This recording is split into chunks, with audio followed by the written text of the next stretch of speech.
Good evening, everybody, and welcome to Målilla. It is round number 1 of the GP2 Under-21 World Speedway Championship, and we're thoroughly looking forward to that. It's a festival of Speedway here in Målilla. We have the Under-21s, we've got the Senior Grand Prix tomorrow, of course. The 3-round series, we start here in Målilla in Sweden. We move on to Latvia, round number 2, and finish in Torun. We're on the east coast of Sweden, approximately 2.5 to 3 hours from Gothenburg, straight across the country. It's been on the calendar a long time, this track. It's a smashing track indeed. They had qualifying for the Under-21s earlier on today. We have had some rain, and they've been working very hard on the track, but it looks like the track is coming together very nicely indeed, just in the nick of time before racing gets underway. We've got a fair evening. There you can see the lineup for this evening's opening round. We've got some new faces for you and some old ones as well. Parnicki is a new lad. He comes from the Ukraine, winning his qualifier with a 15 points maximum. A couple of the poles are new as well, with Szostak coming in as well. Przyjemski we know about, but he's had his injury problems.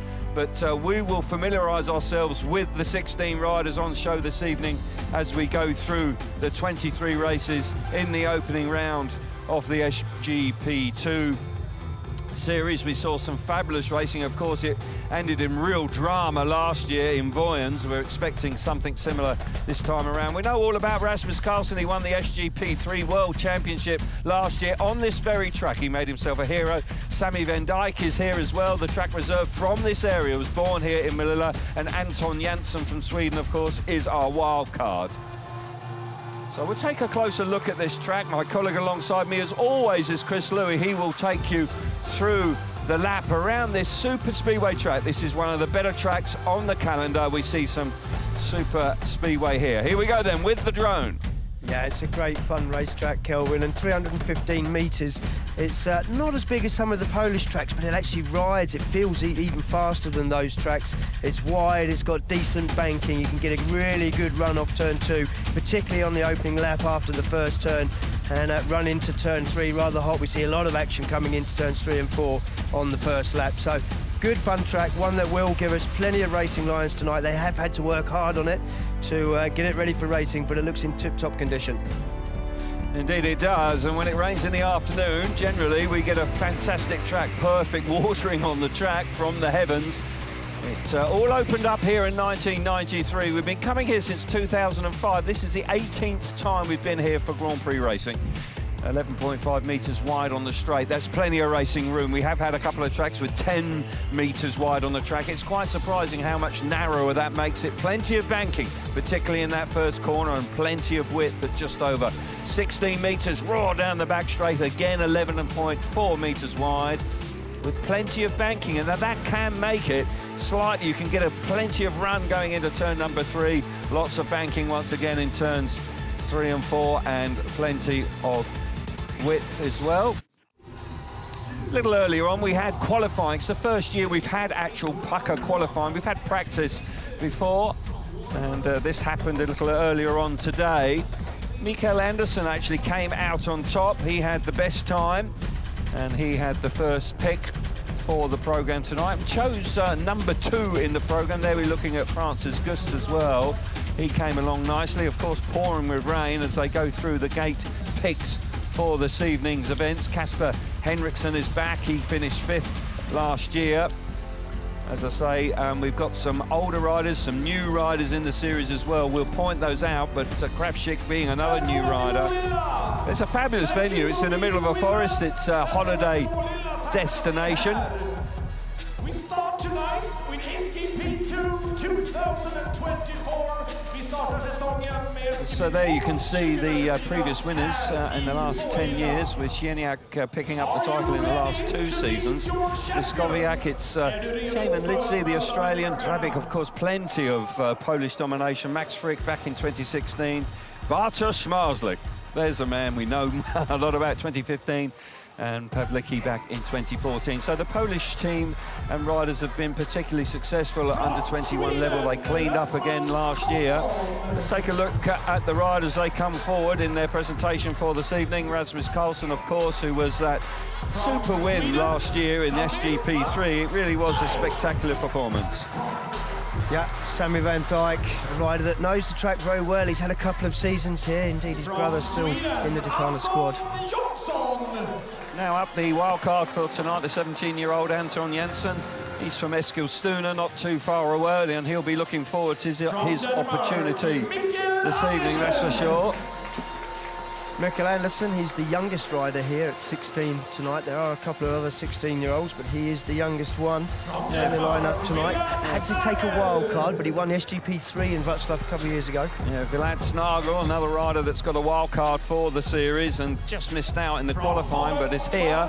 Another young Danish rider. Yeah, Bartosz Bańbor, not someone that we know too much about, but he's coming from Lublin in the extra league and the under-24s, and he's highly rated from Poland. Now he's a veteran of the series, Hellström-Bängs. We were discussing it earlier, Chris. We can't believe he's still in it. No, but it's his last opportunity for glory at this level, and Hellström-Bängs at home. Keep an eye out for him. Another rider with his last chance at under-21 level, Leon Flint. He was the British under-19 and under-21 champion in 22. He'll be looking forward to this year's series. Now, Francis Gusts, again, a little like Hellström-Bängs, has been around at this level for some time. Last chance saloon. If he stays fit, he could be a major threat for the title. He's fast when he gets it all together. Norwegian, Mathias Pollestad. He's got the weight of Norway on his shoulders, not particularly known as a Speedway nation, but finished 6th in last year's SGP2.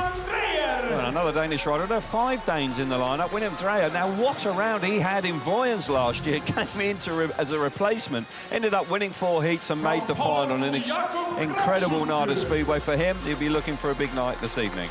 20-year-old Jakub Krawczyk's next up, rides for Wrocław in the extra league and under 24.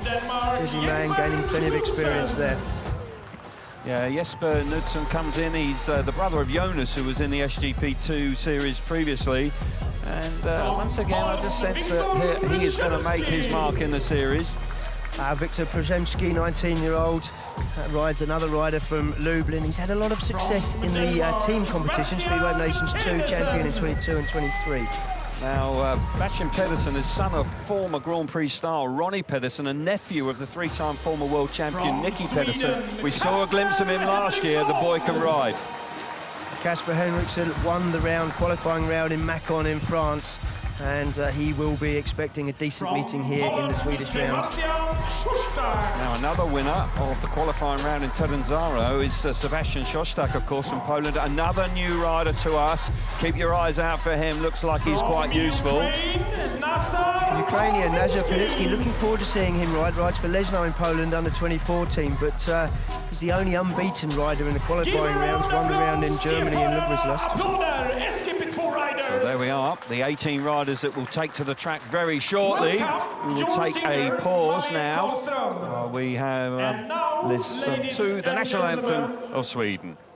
Please stand up for the national anthem of Sweden. Vi reser oss upp för Sveriges nationalsång. Du gamla, du fria, du fjällhöga nord. Du tysta, du glädje, rika sköna. Jag hälsar dig, vänaste land upp på jord. Din sol, din himmel, dina ängder gröna. Din sol, din himmel, dina ängder gröna. Du trånar på minnen från fornstora dagar, då att ditt namn flög över jorden. Jag vet att du är och du blir vad du var. Ja, jag vill leva, jag vill dö i Norden. Ja, jag vill leva, jag vill dö i Norden.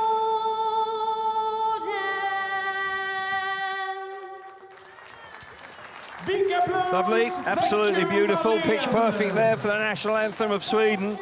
And we're about to get underway with the opening round in the SGP2. Casper Henriksson is another rider to keep your eyes on. We'll have a few photographs before the riders actually then jog back to the pit area. So say this is a big night. Get off to a fast start, you need to. With a 3-round series, you can ill afford to have a poor round. You have a poor round, your chances of a medal are remote. It's always hotly contested. There's plenty of adrenaline with these young lads. Lots of enthusiasm. I absolutely love watching SGP2. You know, you don't know, you've got no clear favourites coming into the meeting, and you just don't know what's going to happen. It's really good fun to watch. So we'll take a look at the opening 4 heats for you. Coming up here, should be some interesting. Mikkel Anderson, fastest in practice. He's a wild card. He takes draw number 2. Then number 97 we're talking about.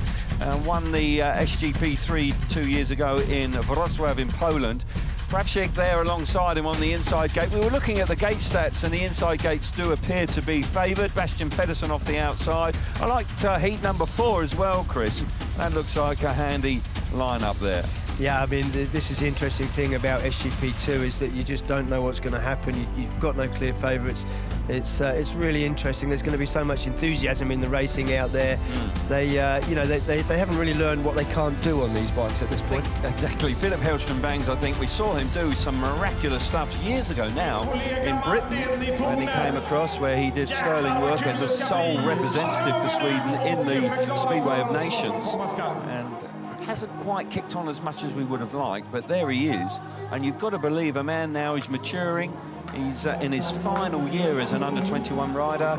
Can he start off with a win here in Målilla? He would dearly love to. There's 3 Swedish riders in the lineup. Casper Henriksson, the other one, and of course the wild card in Anton Jansen, excuse me.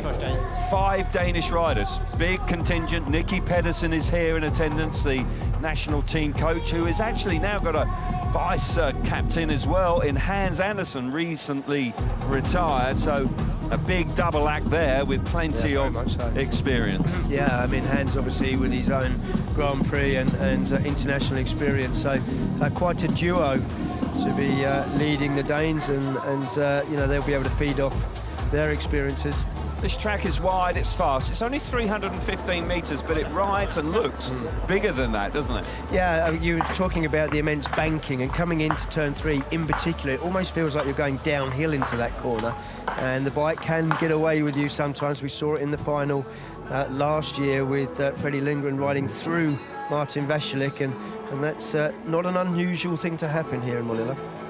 Now, the end of that back straight, you're right. With 5.5 degrees of banking down the straight, you sort of get catapulted into turn number 3, and it can create issues in the middle of the corner, as we saw that demonstrated in the final last year. It was handy for Bewley. Bewley came through and won his 3rd Grand Prix of his short career. Of course, Bewley won the British Championship very recently in a great tussle with Ty Woofenden. What a night of Speedway that was. We look forward to the Senior Grand Prix tomorrow night, round number 5, with Bartosz Marslik leading the way with a 12-point lead at this early stage. Riders just preparing themselves for the first race of the evening. Bastian Pedersen, I think he's a rider with a lot of, well, there's a big CV. He comes from a great heritage of racing, of course. But I tell you what, when we saw him ride in Voyens, he came in as a track reserve. He rode very nicely indeed, and I think also Drejer as well. So Denmark have got a couple of young lads there that look like they're going to progress nicely. Yeah, both those young lads grabbed that opportunity with both hands. Actually, I think Drejer went unbeaten in his 4 heats to make the semi-finals, and young Bastian only just missed out. He won 2 of his 3 heats, and then I believe he crashed out of his 3rd one. But yeah, two real prospects for Denmark. Phil Morris releasing the riders for the opening race of the night. As you can see, there's a bit of dampness around, but fortunately the rain has gone. And often when you get a bit of a downpour mid-afternoon, then the racetrack will be absolutely ideal. Let's hope it is. Riders on track for the opening race of the evening and the opening race of the SGP2 series. Poland have an immaculate record at this level. Chris, they just seem to produce them like off the conveyor belt year after year. They put a lot of store and have done for a long time on their under-21 program. They do, and you know, just seeing that graphic earlier of the last 10 years of under-21 racing, apart from a couple of blips with Max Frick and Jamon Lindsay, they have dominated at this level. They have indeed. Just a few last-minute adjustments to Krawczyk's bike there as he comes up to gate number 1.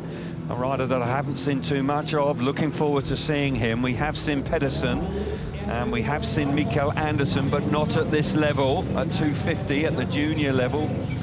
But he outgrew that bike last year. That kind of held him back, but he was the fastest man in practice with a 13.69 lap time.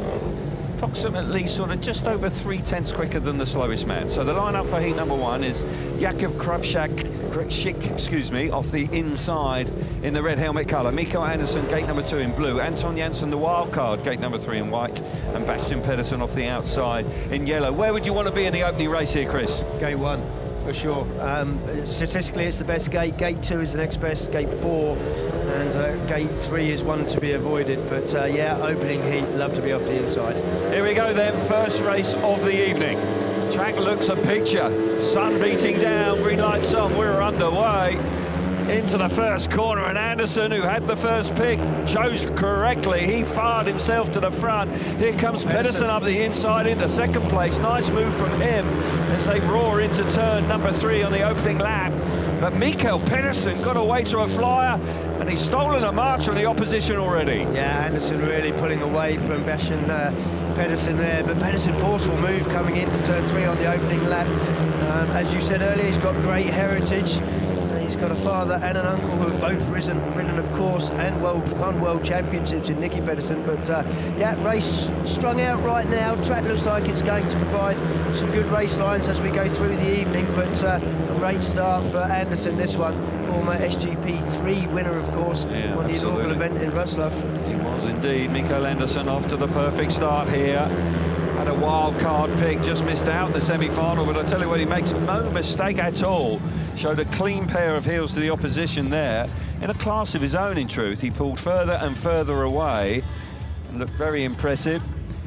Good move from Bastian Pedersen early in the race to come through into second place and secures the 2 points there. But in truth, after the first corner, it all settled down. 3 points for Andersen out in front. Bastian Pedersen back in second place. 2 points. Krawczyk in third place. 1 point for him. And Anton Jansen misses out in the opening race. Not the most spectacular opening race, but I tell you what, it was a very handy start for Mikkel Andersen to be delighted with it. Yeah, he will indeed. Fantastic. You actually questioned his gate selection earlier, Kelvin, but he's made a fantastic start from gate 2. Worked very well for him. Got across Krawczyk there on the first turn, and look at this run up the inside now from Pedersen. Great move from him. He was actually well back in the field there as they hit the first turn. Found himself in last place, but he's done a really good cutback. He's timed it perfectly, really narrow down the straight there as they left the corner. Nice entry into turn 3. We were talking about that dive bomb on the inside as they enter turn 3, and straight away as early as the very first heat, first lap, we see it. But a great start for Andersen. Indeed it was. Looked very impressive indeed. Very determined, hunched over the handlebars, really wanted it. I'm sure his dad's down there furiously working away, but the ideal start for him. As I say, with just a 3-round series, you can ill afford to slip up. You need to maximise your performance at every stage. Riders up at tapes for heat number 2. We'll see Leon Flint for the first time this evening. We saw him, of course, riding in the SGP2 round in Cardiff last year. But this is the opportunity as a fully fledged SGP2 rider this year. Line up for you then is Wiktor Przyjemski. He will go from the inside in red. Leon Flint off the gate number 2 in blue. Mathias Pollestad, gate number 3 in white. And Villads Nagel will go from the outside in yellow. Pollestad started actually the series very well last year, but then sort of slipped away.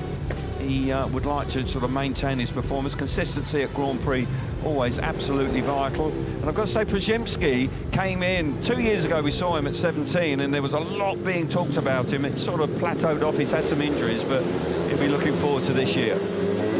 Here we go, heat number 2. Green light comes on. Here we go then. Oh, long pause there. Nervous times on the start. Fantastic start out of gate number 3 there from Pollestad. Absolutely nailed that. Hits the front, down the back straight. Przyjemski coming into second place with Flint hugging the inside through turns 3 and 4. Has he got there? No, not quite. He's relegated into third place. But Pollestad out of gate number 3. You don't see that often here. He's flying out in front. Yeah, Pollestad with a good start from gate 3. As you say, Kelvin, it's not the most favoured gate here. We can see a race going on at the back. There is Nagel's looking for way up the inside. He's just lost a bit of ground there. Flint in third place. Didn't have a great qualifying, down in 17th place, and does have a little bit of a lack of experience on these bigger, wider continental tracks. It's a slightly different surface to what he's used to riding in the UK, but he's opening up with a point. Yep. But a great start from Mathias Pollestad, the young Norwegian. Pollestad out in front. Started the series very well last year. Rides for Gorzów, of course. And in Poland. What a start that is. That really is very impressive indeed. He'd be delighted with it. Sharp away from the tapes. Got that bike working a treat. Dug in and drove hard. Showed a clean pair of heels. Przyjemski settled into second place. Solid second place for him. So Pollestad picks up the 3 points out in front. Przyjemski back in second place, 2 points. Flint picks up 1 point there, and Villads Nagel fails to score in heat number 2. Not a spectacular couple of races, but all the work done in the first 30 metres off the tapes. But nonetheless, if you make a good start and get your nose in front, that's where you want to be. That certainly helps, Kelvin, that's for sure. But he started well last year, Mathias Pollestad. As you said, he made the final in Prague, but then he didn't make a semi-final after that. But no mistakes here coming from gate 3. It was a great effort to get across everybody there, hit the front on the first turn, and Przyjemski follows him through. But as you say, 2 races that haven't been overly exciting just yet, but I can see as the riders and the track settle down in this SGP2 competition, it will get better for sure. But yeah, decent opening ride from Pollestad, and he'd just be looking for that consistency this year. Got to get through the 3-round series better than he did last year. Just went off after that first round, never made a semi-final after. No, that was a surprise after such a good showing initially, but the experience would have done him a lot of good. And he's a rider that it's got something about him, I think. He's got a bit of charisma. Riders are up at tapes already, cracking on here this evening. SGP2, Under-21 World Championship, opening round here in Målilla. It's the 3P Logistics FIM SGP2 of Sweden. Quite a mouthful that. I'm pleased I got that out of the way at this stage. Line up for heat number 3. Jesper Knudsen off the inside in red. Casper Henriksson. Gate number 2 in blue. Bartosz Bańbor comes out of gate number 3 in white. And Francis Gusts off the outside in yellow. Now, Gusts from Latvia. He's fast. We've seen him go great guns, but he has been injury prone in the last couple of years. That's held him back. Yeah, that's for sure. And looking forward to seeing Bartosz Bańbor, the rider in white here. He's coming from Lublin. They've got a great record of producing some great young riders. Tapes up, we go to the first turn. Inside gate looks like, no, it's Bańbor into the front there from gate number 3. Second heat on in succession. Here comes Gusts now, chopping across the opposition into second place, nearly runs in the back of Bańbor. Quite an exciting couple of moments there for the boy from Latvia, but out in front, Bańbor from Poland. Once again, Poland producing some stars at this level. He's looking good in front. Yeah, they're raving about him in Poland, and we can see why now as he's hit the front in his opening ride. Gusts with a really wise move as they enter turn 3 on the first lap to cut back to the inside. So often we see a guy get stuck on the outside in the early races and someone roars underneath them, but he was not leaving a gap there for Knudsen, and he's all over the back of Bańbor now. Definitely Gusts. Faster. Yeah, Gusts round the outside into the final lap, running up the banking now. Bańbor just lifting, but he's got a bit of breathing space as they go into the final corner.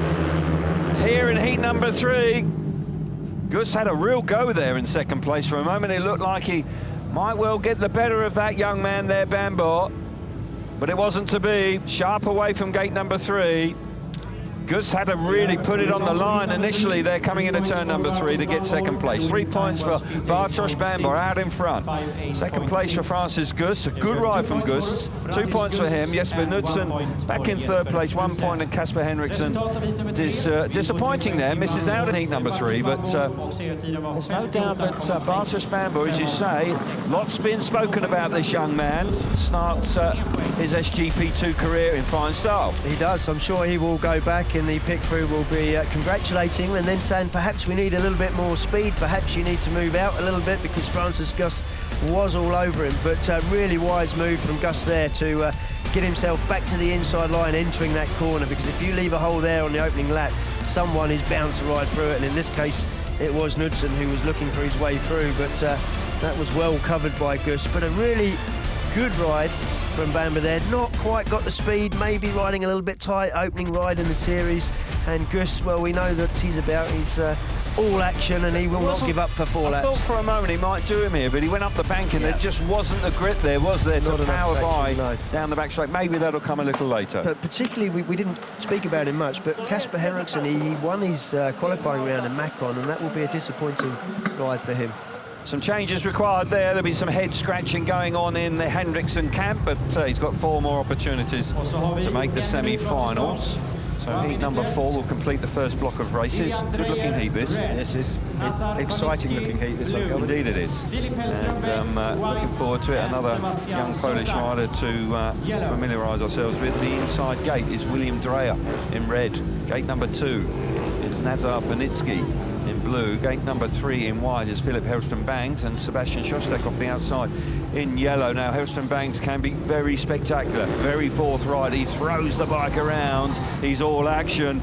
Keep your eyes on him. But William Drejer also is a rider that knows how to do it. Yeah, and Nazar Parnicki's coming into this series, the only unbeaten rider in the qualifiers. And Sebastian Szostak, this is his debut, and he actually won in Terrazzano. Fair play to him, Terrazzano. Not an easy place to go to in Italy, but he cracked it. Here we go, heat number 4, tapes up an even break into the first turn. Gate number 2 working a treat there. Hits the first corner. Parnicki, you were talking about him. He was a 15-point maximum man in Ludwigslust in Germany. Starting in fine style here. Coming through in the second place is William Drejer. No real surprise there. The surprise for me is Hellström-Bängs back in third place. Yeah, that's a surprise, and we can see there Hellström-Bängs riding really wide, trying to find every little bit of advantage and grip. He's leaving himself a little bit vulnerable once again, the race setting him down, but Parnicki's bike absolutely launched him off the start. It looked like he'd really got the clutch set up bang on. It just banged in and the bike took off. Great start from him. Drejer just tailed off a little bit in second place, but yeah, Parnicki, unbeaten in the qualifiers, will be happy with this start. Super start out in front. Hellström-Bängs working hard round the outside. Track looks slick, a little dry. The dust is coming up. One last blast. Parnicki's got it. They're charged to the line. Drejer hangs on.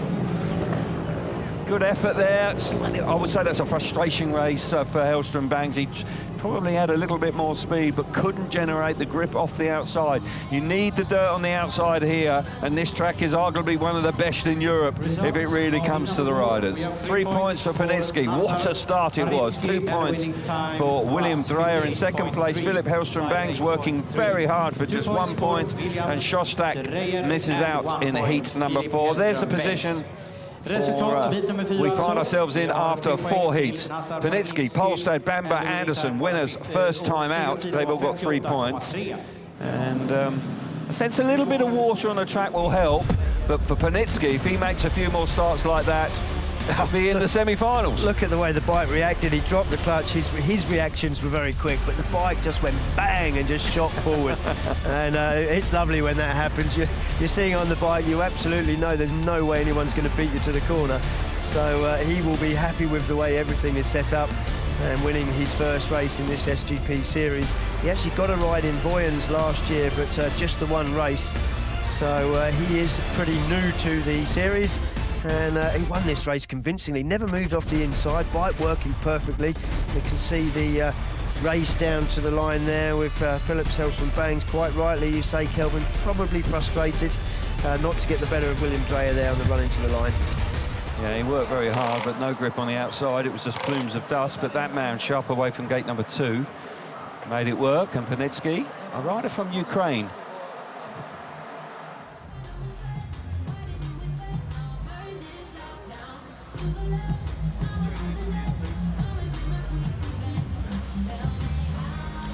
Okay, we can get some reaction for you now down in the pits. We've got Marcelina working hard for us down in the pits. I'm not working hard though. Mikkel Andersen does. He's the winner of hit number 1. Mikkel, congratulations. But before we get into tonight, I need to ask you about your racing number 97. I have my guess where it comes from, but can you tell us a bit more about it? Yeah, when I had to choose my number, I thought it should be a bit more personal to it. So the reason behind it is my dad, Brian, he had his best season in the GP in 97, so that's why I chose it. That's very thoughtful. Well, about tonight, first Speedway Grand Prix 2 series for you. You made this transition from 250cc to 500cc. Was it difficult for you? Yeah, it's a bit tough out there. The boys are doing a great work, everybody is. So I'm just trying to do my best. And you're doing your best. It's not an accident that you won the qualifying practice today. Is the track's conditions the same as it was a couple of hours ago? Yeah, we had a bit of rain before the race, so a bit more moist surface, so a bit slick in the first heat, but I think it's about the same. I need to also ask you about your confidence. You are the youngest guy in the lineup this year in Speedway Grand Prix 2, but it seems like you have no fear at all competing with all the boys. No, not really. I'm just here to enjoy myself. As you say, I'm the youngest, so just to draw as much experience to me, so I'm just here to enjoy. Just keep it going. Thank you so much. Thank you. Well, he started in fine style, and as a youngster, new to the series, just stepping up out of the 250 ranks, he looked very accomplished. He's grown somewhat. Good to see Andrei Lebedev's here from the full-time Grand Prix rider. Of course, we'll be looking at him tomorrow. Tell you what, heat number 5 is an interesting one. It's a Polish lineup. 4 Poles going head-to-head in heat number 5. Yeah. Take a look at the gate success after the first 4 races. Here we see, slightly unusual that, the gates 1 and 4. We were discussing that gates 1 and 4 possibly were the best. They failed to work in the first 4 races. 2 out of gate number 2 and 2 out of gate number 3. Particularly gate number 3, that is a surprise this early on in the evening. Interesting interview with Mikkel Andersen. Says he's just there for the ride and doesn't put any pressure on himself. But of course, finished 3rd here in Målilla in the SGP3 last year, and we saw how upset he was about that. Felt he'd thrown it away. So, quite sure he was telling the truth there. I think he puts a certain amount of pressure on himself. Looks quite an intense young lad, and clearly wants a good career in Speedway. He's going about it very nicely, and he's got tremendous experience behind him, just pointing him in the right direction. There you can see, on different platforms, you can keep up to date with what's going on in the world of Speedway. So please get involved wherever you fancy to do. We've got some times coming for you now. So Mikkel Andersen with a 57.674.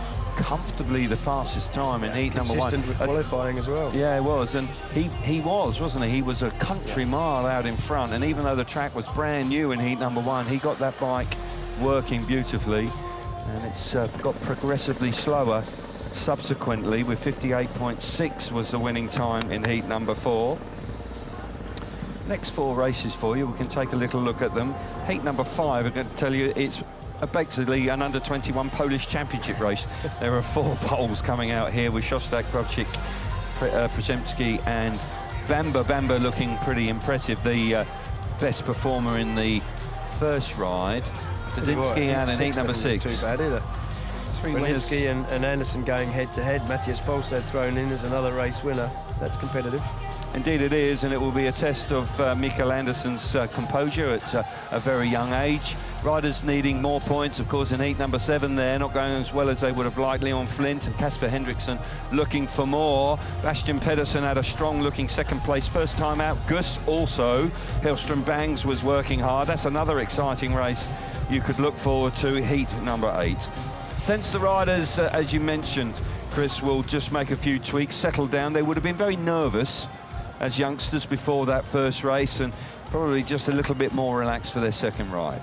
Yeah, at the end of the day, this is a World Championship and it's their first opportunity, many of them, to take a world title. And as you rightly said pre-meeting, you can't afford to have a bad round. There's just 3 rounds to this, and one bad round is very, very difficult to come back from. Indeed. We saw it actually last year, didn't we? Casper Henriksson is a perfect example. Scored just 1 point in the opening round in Prague, and then 4th in Gorzów and 2nd in Voyens, but that wasn't enough for him. He, made top 5, but he was never getting a medal. No, he just couldn't get there, and that's a good example of how, with a 3-round series, consistency is what it's all about. They need to go and talk to Bartosz there about consistency. Just 4 Grand Prix, 4 finals, lead the World Championship by 12. Hasn't won one, but hasn't needed to, although he's won here on 3 previous occasions. People enjoying the sunshine now. Shirt sleeve order here. Lovely evening, and I get the feeling that we are going to see this really build up nicely. Officials down there on the track just taking their little time here. Maybe a little bit more water's gone down there. There was a touch of dust out there in that first race. Not easy after you had such a strong downpour after qualifying. Yeah, water has gone down, just a bit of tar packing going on. Yeah, they'll be mindful, of course, of qualifying and SGP tomorrow. They've got to keep the track in good shape, so it's a bit of a balancing act. It's a good point, that. It's a lot of track action in a short period of time. I always argue, actually, it undermines them at the track for tomorrow night's Grand Prix. It is a balancing act for the track staff, and particularly the race director, Phil Morris, isn't it, to try and look after the track. Because tomorrow night, the SGP round number 5, you want the track at its very best. Absolutely, you certainly do, yeah. And looking at the standings there, a bit early doors for that, but it's Parnicki at the top. Pollestad, good first ride. Bańbor, I was looking forward to seeing him, and he didn't disappoint. And of course, Mikkel Anderson. Well, Anderson was the most impressive, wasn't he, with that fast getaway and out of gate number 2 and hit the front. Parnicki was pretty quick. Yeah, but his time, when we saw the times, Anderson's time was nearly half a second quicker than anybody else. I think he really did have the bike set up nicely. Phil just running off a few extra calories there. He can have a big dinner when he gets back. Running around like that. But riders now on their way out. As I say, 4 Polish riders here going head-to-head in heat number 5. Any quarter given here, that's for sure. Plenty of rivalry between these 4 riders. Poland with a very, very proud history at under 21 level. Nigh on unbeatable at this level. What is it, 15 World Cups, Speedway of Nations? I mean, it's extraordinary performance. Dominated World Speedway, and of course, all of these guys will be looking forward to Speedway of Nations too as well. So this is a shop window for the team for that. Yeah, very good point. Very good point. Well made. Of course, that's next month. Starts on in July. Second week of July, we've got a Festival of Speedway up in Manchester at the National Speedway Stadium. Look forward to that. Here we go then. Number 6 line up for you. Sebastian Szostak off the inside in red. Jakub off gate number 2, blue. Wiktor Przyjemski gate number 3 in white. And Bartosz. Bańbor goes from the outside in yellow. Bańbor was fast first time. He was the only winner out of these 4. Przyjemski looking for better. Szostak was off the pace. Clearly didn't have it right. Would have been a bit of head scratching going on. But when you come in after that, you roll the dice touch. You've got nothing to lose.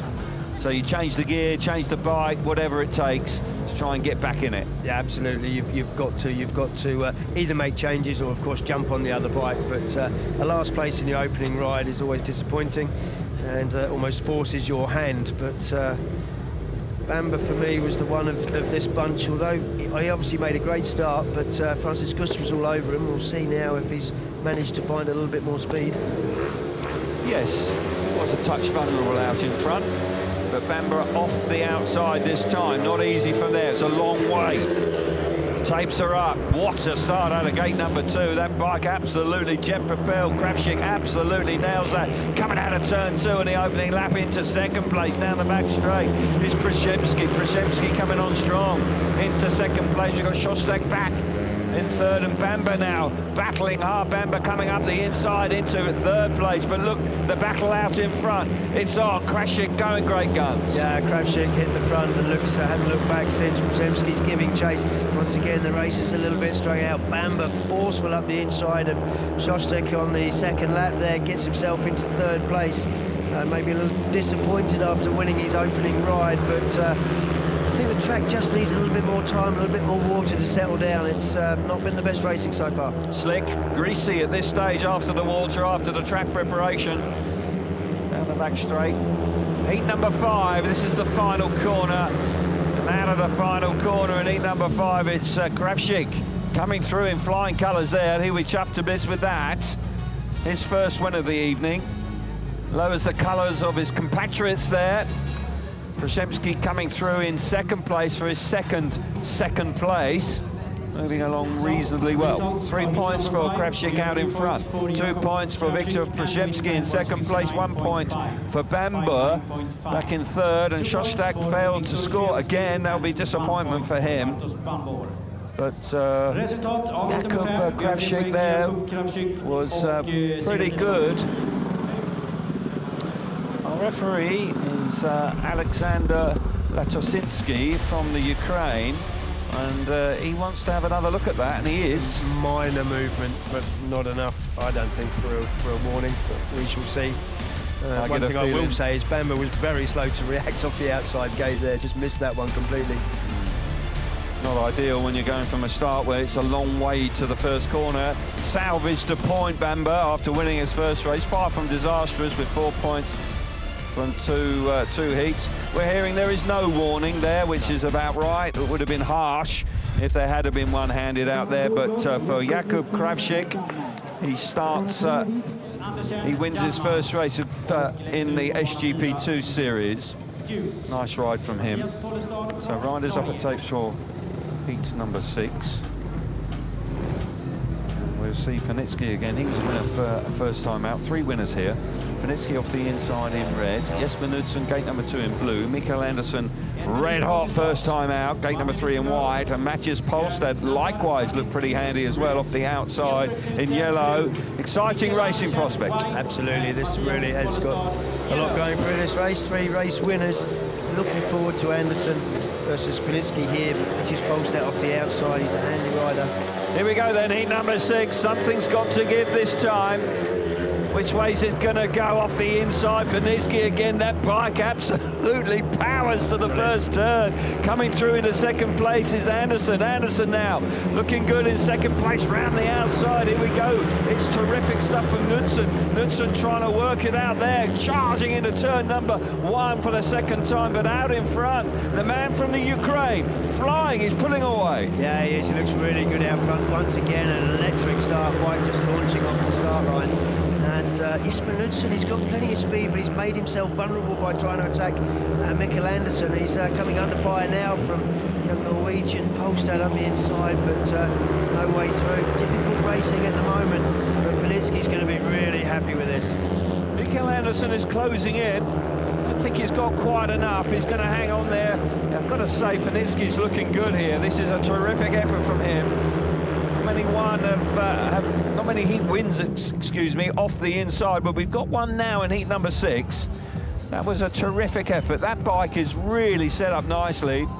Andersson had speed in second place, time slow. Look at that, 57.61 heat 1, 59.1 heats, wins heat number 6. 3 points for Parnicki. Terrific ride from him. Mikkel Andersson back in second place, 2 points. Jesper Knudsen, 1 point in third. And Mathias Pollestad surprisingly fails to score in heat number 6. A little bit of a yo-yo night for the Norwegian so far, but look at this man on the inside. Yeah, gate 4 difficult once again. Not able to get there, but Parnicki, no problem for him at all. He just launches off the start line, just puts it round the inside on the first turn. He's not really going in search of grip. He didn't in his first ride, and he doesn't in this one either. He's just happy to ride around mid-track inside. He seems to have the bike working absolutely beautifully. Really does hook up off the start. No problem on the track, is exactly what you want out there as a racer. Another decent ride for Mikkel Andersson, 5 points from 2 rides. Decent start for him. Solid start from Andersson. an even better one from Parnicki, leads the Grand Prix right now, unbeaten. He's got gate 4 in his next one. He'll be hoping to buck the trend. It's not easy from there, but so far, off gates 2 and 1, he has been exemplary. Super stuff from him. Heat number 7. The riders are just doing a bit of gardening up at the tapes. Racing isn't great out there at the moment. Difficult to make ground. Yeah. Once you hit the front, isn't it? We need a little bit more grip out there. Hopefully it'll generate it as the evening goes on, and we can see a bit more overtaking. There's no lack of effort, that's for sure, but that rain this afternoon, maybe they've been a touch conservative with tyre packing. Yeah, a touch of panic, I think, to keep the track together, and it's been well packed. Line up then for heat number 7 is Casper Henriksson. Change of equipment there after failing to score first time out. William Drejer, gate number 2 in blue. Gate number 3 in white is Leon Flint and Anton Jensen off the outside in yellow. 2 riders here off gates 1 and 4 looking for points, failed to score. Ty Woofenden in attendance. Good to see the former 3-time world champion here. Much improved in the British Championship last weekend. Can he carry that form into the Grand Prix tomorrow night? Here we go, heat number 7. Away we go, Leon Flint's there. No, it's not. It's all about gate number 2. Drejer initially, he's tied down the back straight. Drejer just getting his nose in front as they enter turn number 3. And he's got there. Brilliant stuff from Drejer. Henriksson has got a better chance this time on his second bike with Leon Flint back in 3rd. Yeah, Henriksson at least in the mix this time, but Leon Flint looks a little bit quicker than last time. Picked up a point in his opening ride, set to pick up a point here, but Drejer out front looking good. He was fantastic in Voyens last year when he came in as a track reserve. Henriksson needs this, he needs points. He opened up poorly last year in the opening round only to finish strongly. He doesn't want to go through the same fate again. No, it's settling down. William Drejer out in front is looking really accomplished here. It was a surge down the back straight. Look how well he's going. He's pulling further and further away here. Henriksson just has no answers, and Leon Flint steady in 3rd, but for William Drejer, back to winning ways. And he'll be very pleased with that, and he's got off to a good start here tonight from his first 2 rides. That moves him on to 5 points from his first 2 races. 58.7 seconds. That's a little quicker than earlier on, so the track just getting a bit quicker. Drejer 3 points out in front.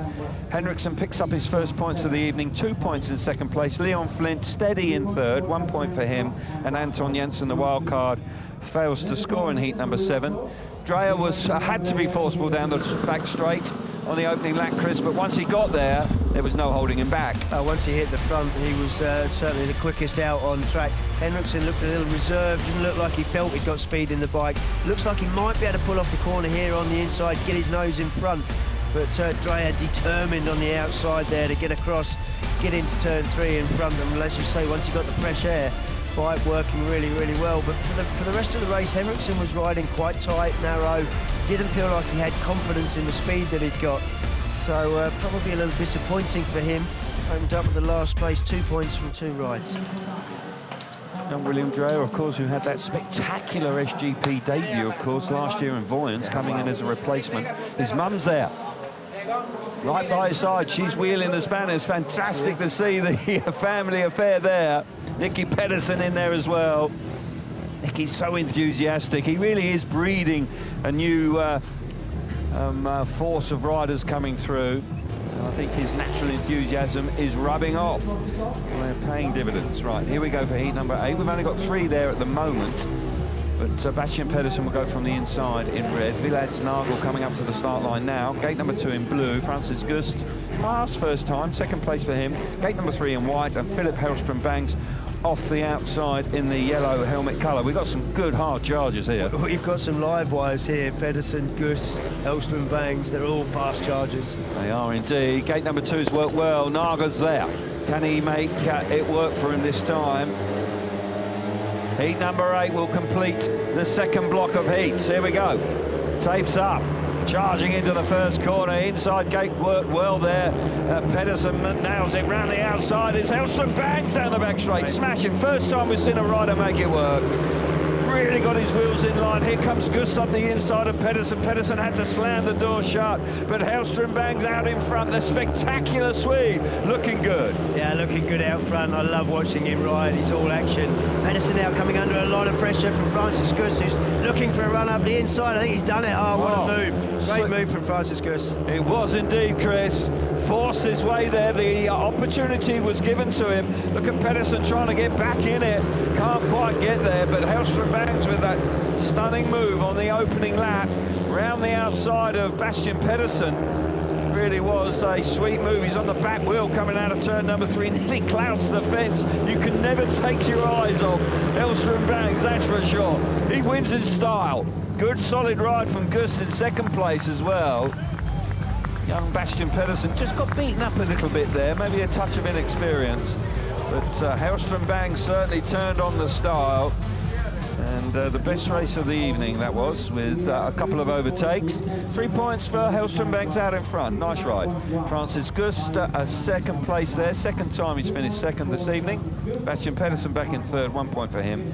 And Villads Nagel fails to score in heat number 8. He's the position after a couple of rides each. Parnicki going great guns. He's unbeaten so far. Drejer on 5, so is Anderson. Krawczyk on 4. There's a whole gaggle of them on 4. Hellström-Bängs, Bańbor, Przyjemski, Gusts, all on 4 points. That's your top 8. And the top 8 go to the semi-finals. Pollestad with work to do. But for Hellström-Bängs, that's what we're expecting to see from him. He's one of the more experienced riders here on show. Yeah, best effort from gate 4 as well. It was we had only one plan there, straight into the dirt going into the corner, follow it all the way around. We're used to seeing this here in Målilla. It is a move that works, and he pulled it off absolutely superbly. You can see there as early as the first lap that Bastian Pedersen entering the corners very wide, and this is on the second lap when Gusts then sees an opportunity up the inside. He's able to get up the inside. Now, this is the first lap, but it happens again on the second lap.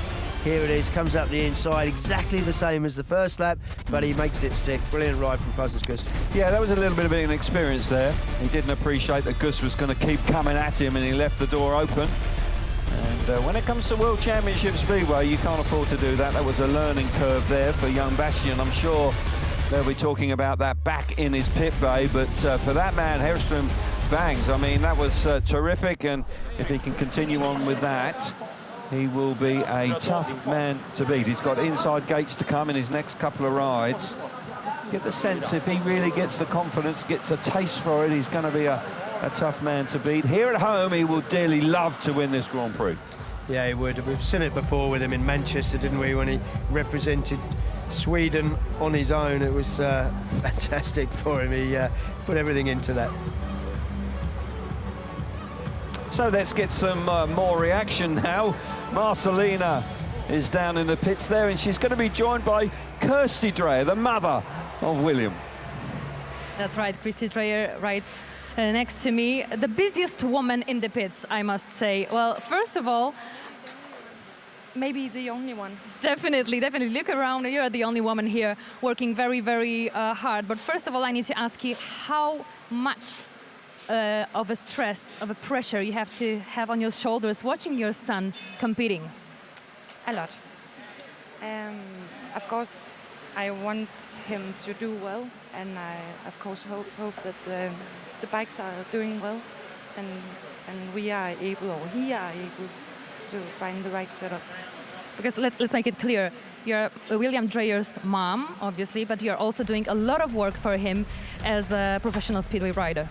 Yes, yeah, because I love it. That's the reason why I'm doing it. I do love it myself, and it means a lot for him. So yeah, it's a win-win. Okay, so can you tell us a little bit more? Because I was watching you for a while here in the pits, and that was just amazing watching you doing a lot of these things very quickly under a lot of pressure of time. Wow, that's a big thing. Yeah, I have been, what can you say, trying it for many years. I am getting better and better, but I'm still not the fastest. Maybe the fastest woman in the pit, but not the fastest mechanic. I'm not. Oh, I've heard that you can change the jet within 40 seconds. They said, I haven't noticed that. I'm just trying to tell myself, you can do it, and then just, yeah. And you're doing just perfect. 5 points on your son's account. That's a lot. That's very good. Yeah. So just keep it going. Thank you so much. Thank you. Back to you guys. Well, that's fantastic. Kirsty working hard there for her son. You can see the emotion in her voice or hear it. It's quite touching, that, and a real family affair. Clearly, she loves it, and they're working well together, because young William has got off to a good, solid start tonight. Like a youngster for a lot of years. Yeah, so it was good to see. Well done to Marcelina as well, getting that. Are you missing? So we'll have a look at the gate success. That would have changed somewhat. 1 win off the inside now, 4 out of gate number 2. Now that's a little surprise, but gate number 3, 2 wins from there, and 1 off the outside gate, courtesy of Mr. Hellström-Bängs last time out. And Parnicki, who is unbeaten, he won there. So they are the 2 winners from those respective gates. And as I say, it's a lovely evening. For tomorrow. Take a look at the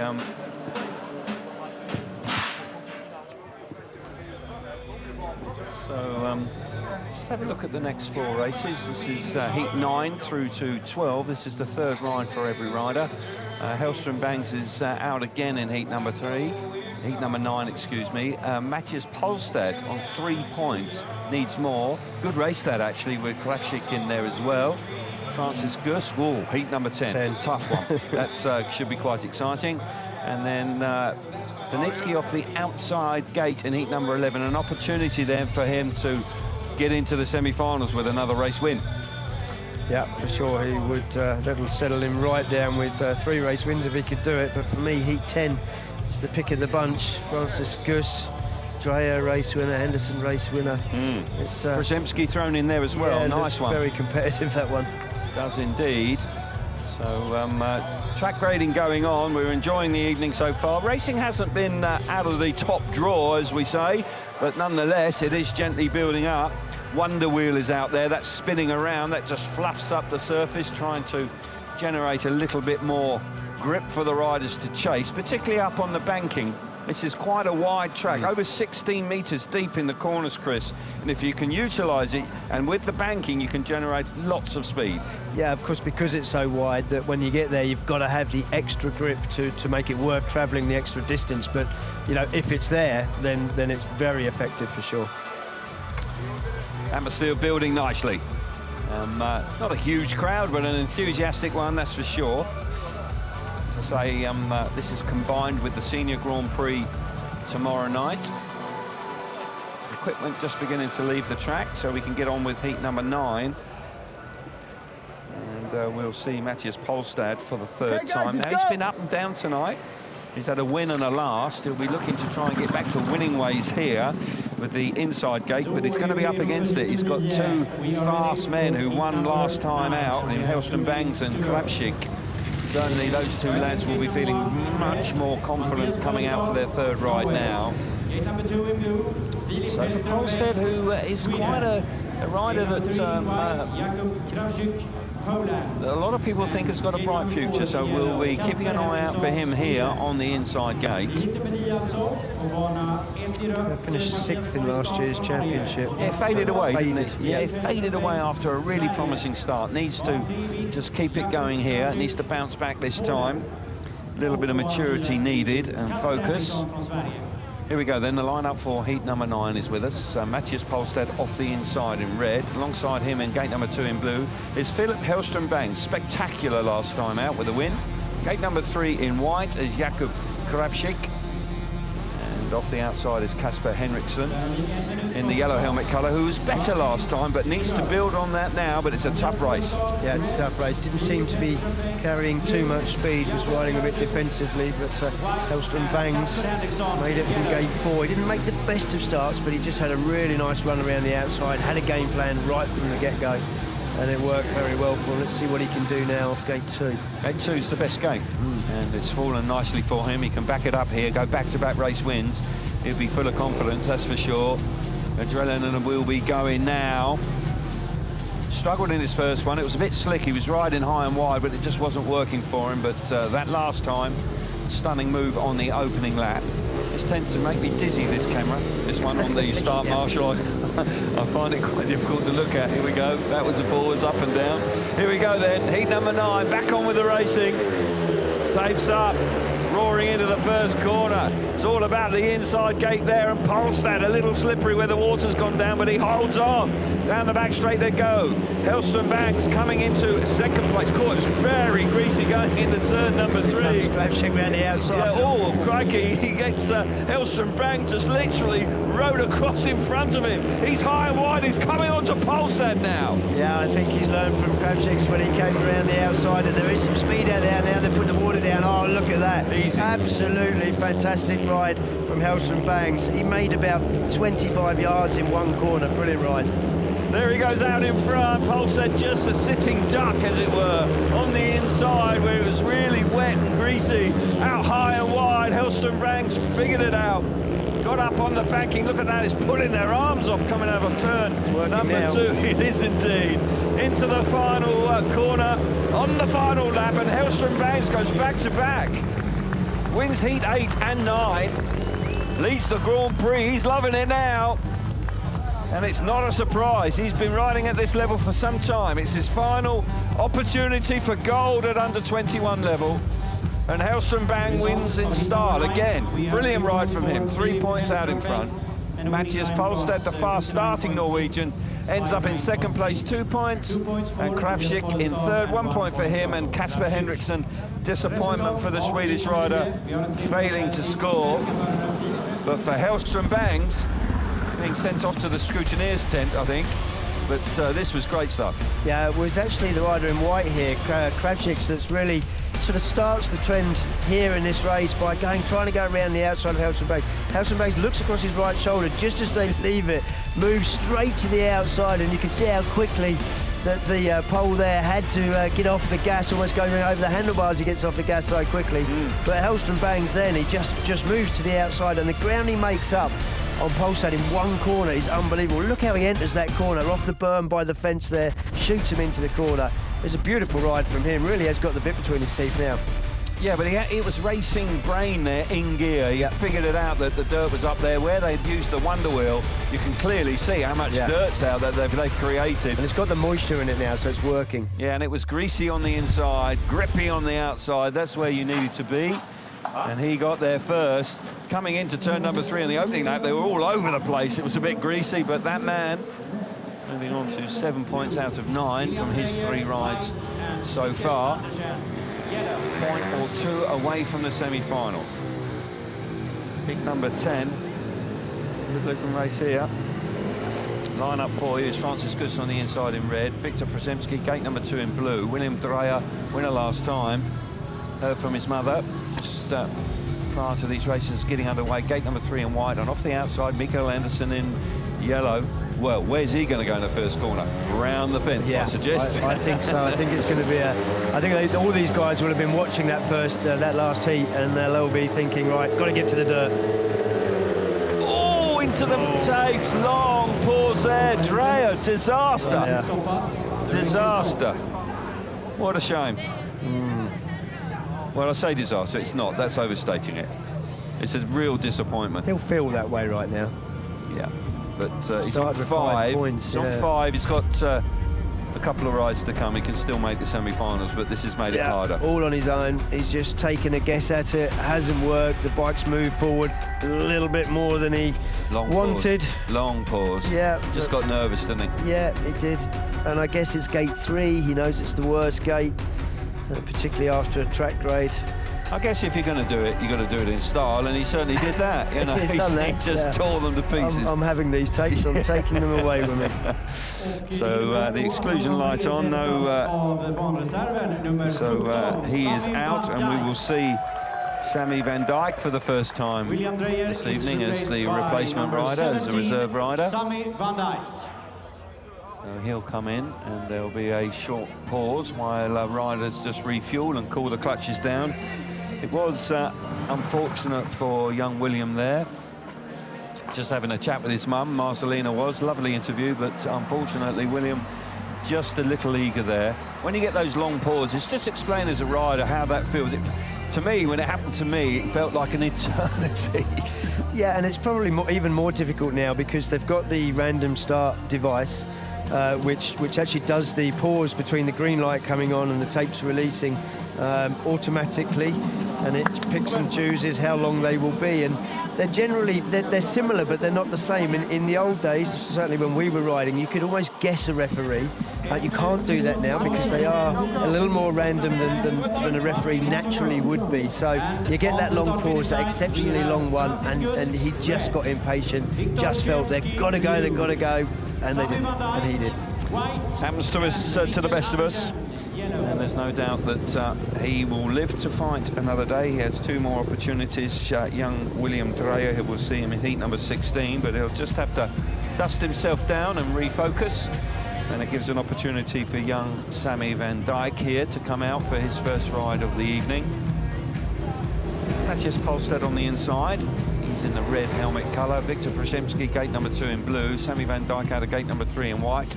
Mikkel Andersen off the outside in yellow. Tough race. Gusts has had a couple of second places looking for his first race win. Przyjemski, no slouch either out of gate number 2. Here we go. Whoa. They got away nicely. Przyjemski's there, but look at that from Pollestad. He fires himself to the front. Round the outside comes Andersen. Andersen charging down the back straight. He's going to go searching for the dirt in turns 3 and 4. He's there. He's in the box seat. Fires himself to the first turn. And he hits the front. Here comes Pollestad once again. But Andersen in the right place at the right time. Yeah, he was watching the previous heat. He could see exactly what he needed to do. And for the youngest rider in the lineup, really riding the dirt line nicely. He's got his weight over the front of the bike. He doesn't want it to lurch forward any more than he really needs to. He's got the bike going forward. It's great. Francis Gusts made such a good start around the inside, put the front wheel over the curb, but Mikkel Andersen really showing his pedigree in this one.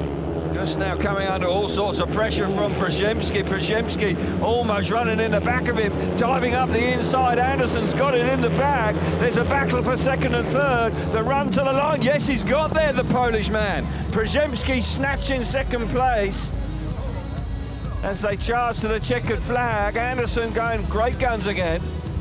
Smart riding from him.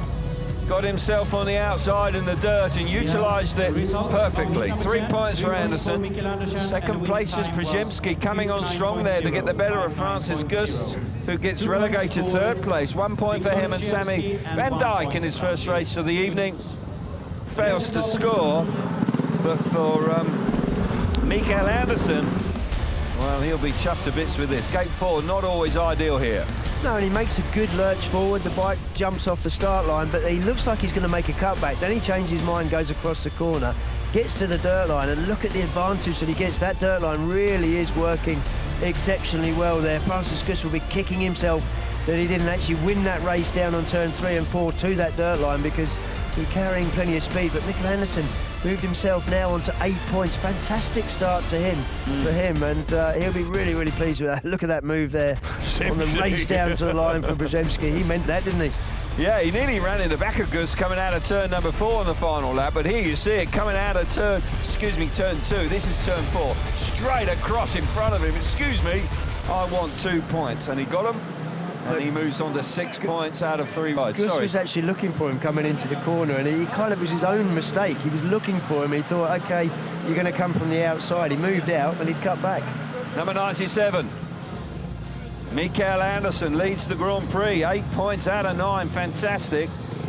He's doing the business. The youngest man in the field leads the field. How about that? He's on a 500 now. We saw him in spectacular form on his 250 a couple of years ago in Wrocław. Heat number 11 on the inside is Villads, Nagel. Nagel Villads. He's changed his bike here. He's on the inside in red. Bartosz Bańbor, gate number 2 in blue. Anton Jensen, the wild card, gate number 3 in white. And Nazar Parnicki. He's unbeaten. Can he remain so? Off the outside in the yellow helmet colour. He's coming under a bit of pressure here. He's had a fantastic start to SGP2 this year. He was the only unbeaten rider in qualifying, the only unbeaten rider so far after 2 rides tonight. Will the bubble burst here in heat number 11, or will it keep going?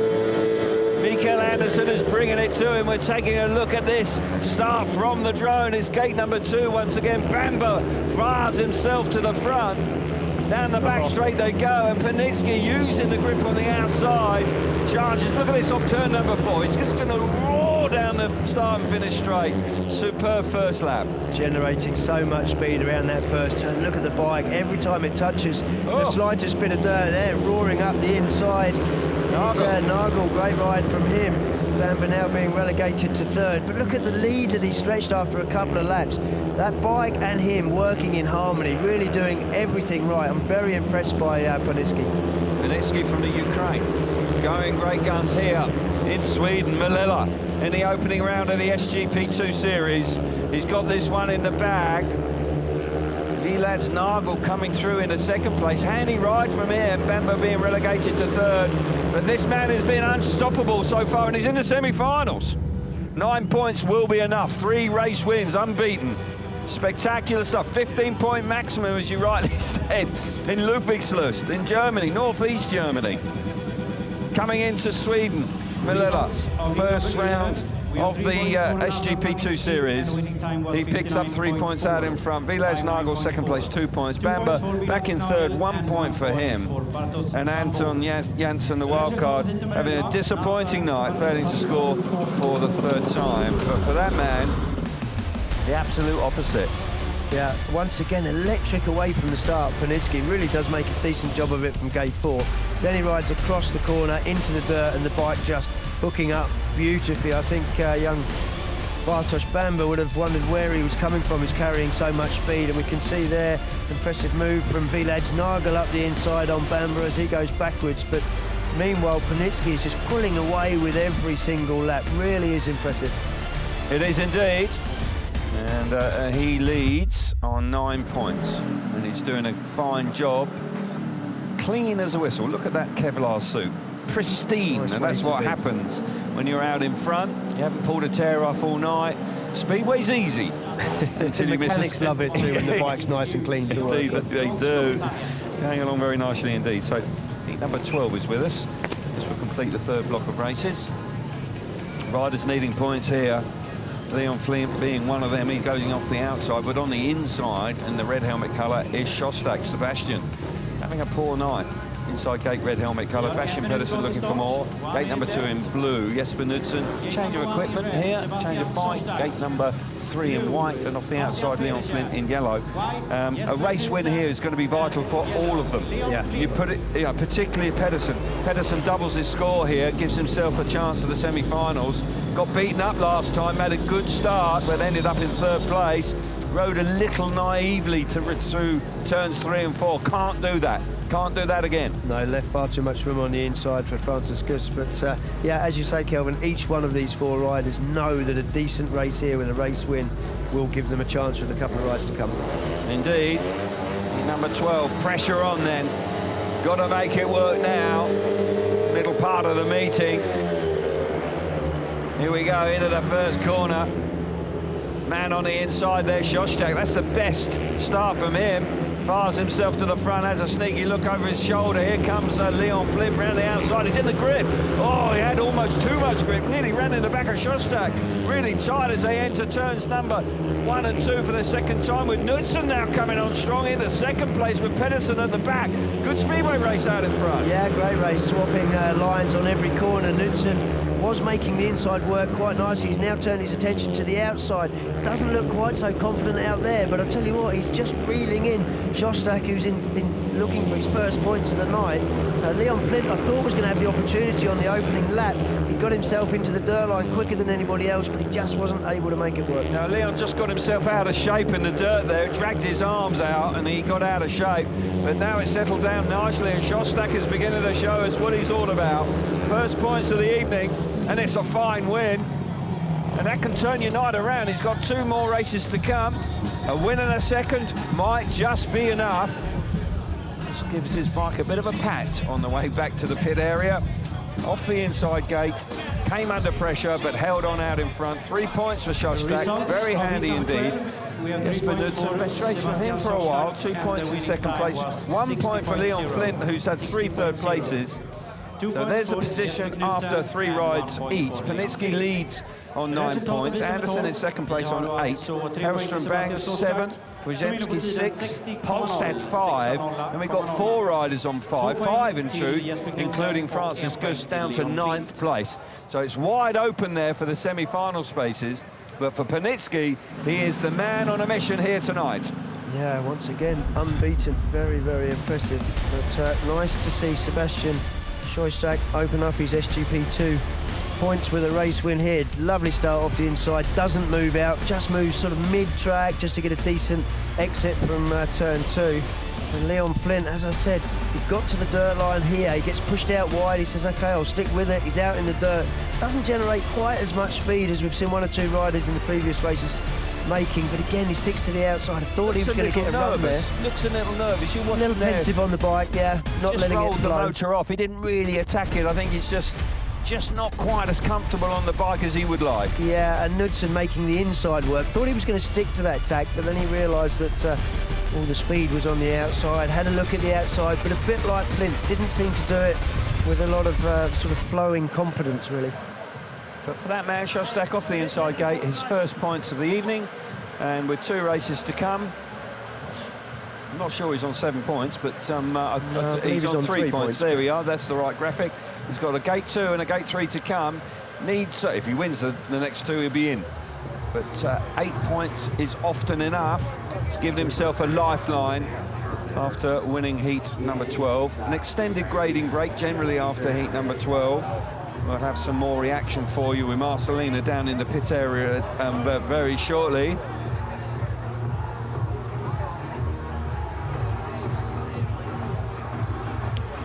So just as I spoke about Målilla is down in the pits, and she's going to be joined by Philip Hellström-Bängs. That's right, Philip Hellström-Bängs here with me, and we have a beautiful view on this racing track at Målilla. Seems like you really enjoyed racing here, especially that last race of yours. 3 points, going around the outside wildly, looked fantastic. Yeah, I find something really good. I try outside because I choose 2 whites and 2 yellows. So that was my plan, to have something from the outside, because I feel very good on the practice, because you get a big line on the outside. So yeah, I find it and you go very fast. Have you made a lot of changes comparing to that first heat of yours? 1 point in heat number 4, but you put a lot of pressure on William Drejer, to be honest. Yeah, I missed it a bit from the start, so I have very hard because it's the first round. It's not so much air on the outside, but I was still there. I fighting and was very close to get the 2 points.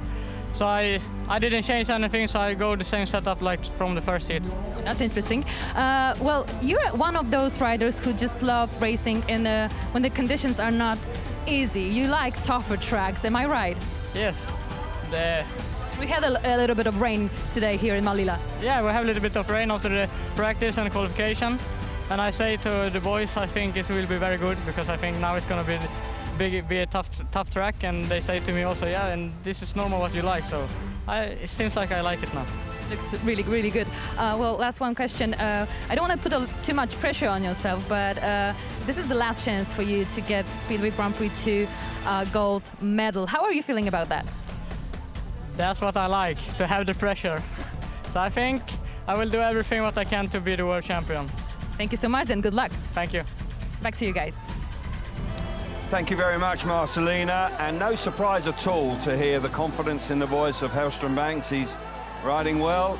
He's a little more mature than some of the other riders in the pits, and there's no doubt that he'll be very keen to go on and try and pick up a medal at the very least, Hellström-Bängs. Here we see the race times. Heat number 1 is the fastest with a 57.6 for Mikkel. Then we look at the track just slowing down a wee bit there. You were pointing out Mikkel there, nearly... Yeah, he's had another quick time in heat 10, so he is quick on the track. Let's just take a look.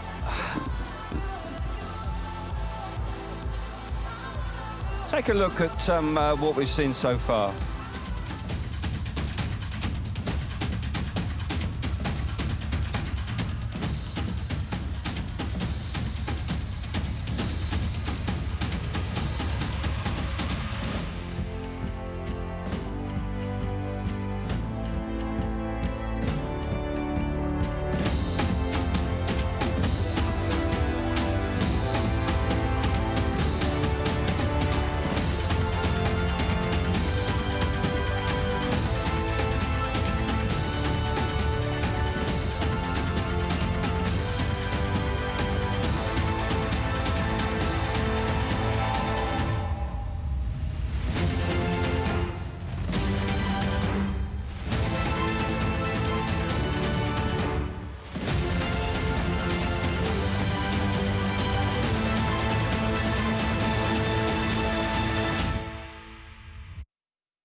So there we are.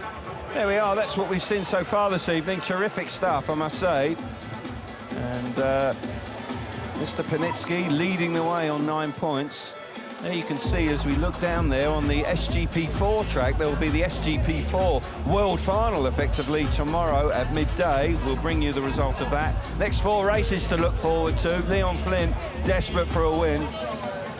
And we'll just glance down there. Anderson on 8, heat number 14. Przyjemski there in heat number 15. Hellström-Bängs out in heat number 15. And William Drejer looking to redeem himself in heat number 16. Riding at gate number 1 sitting on red, 5 Leon Flint points. from Great Britain. Gate number 2 in blue, races Gusts, that we will witness Latvia. in this next block. Gate number 3 in Track white, grading is Nazar, done, riders are up at Ukraine. tapes, keen to get on with the racing once again.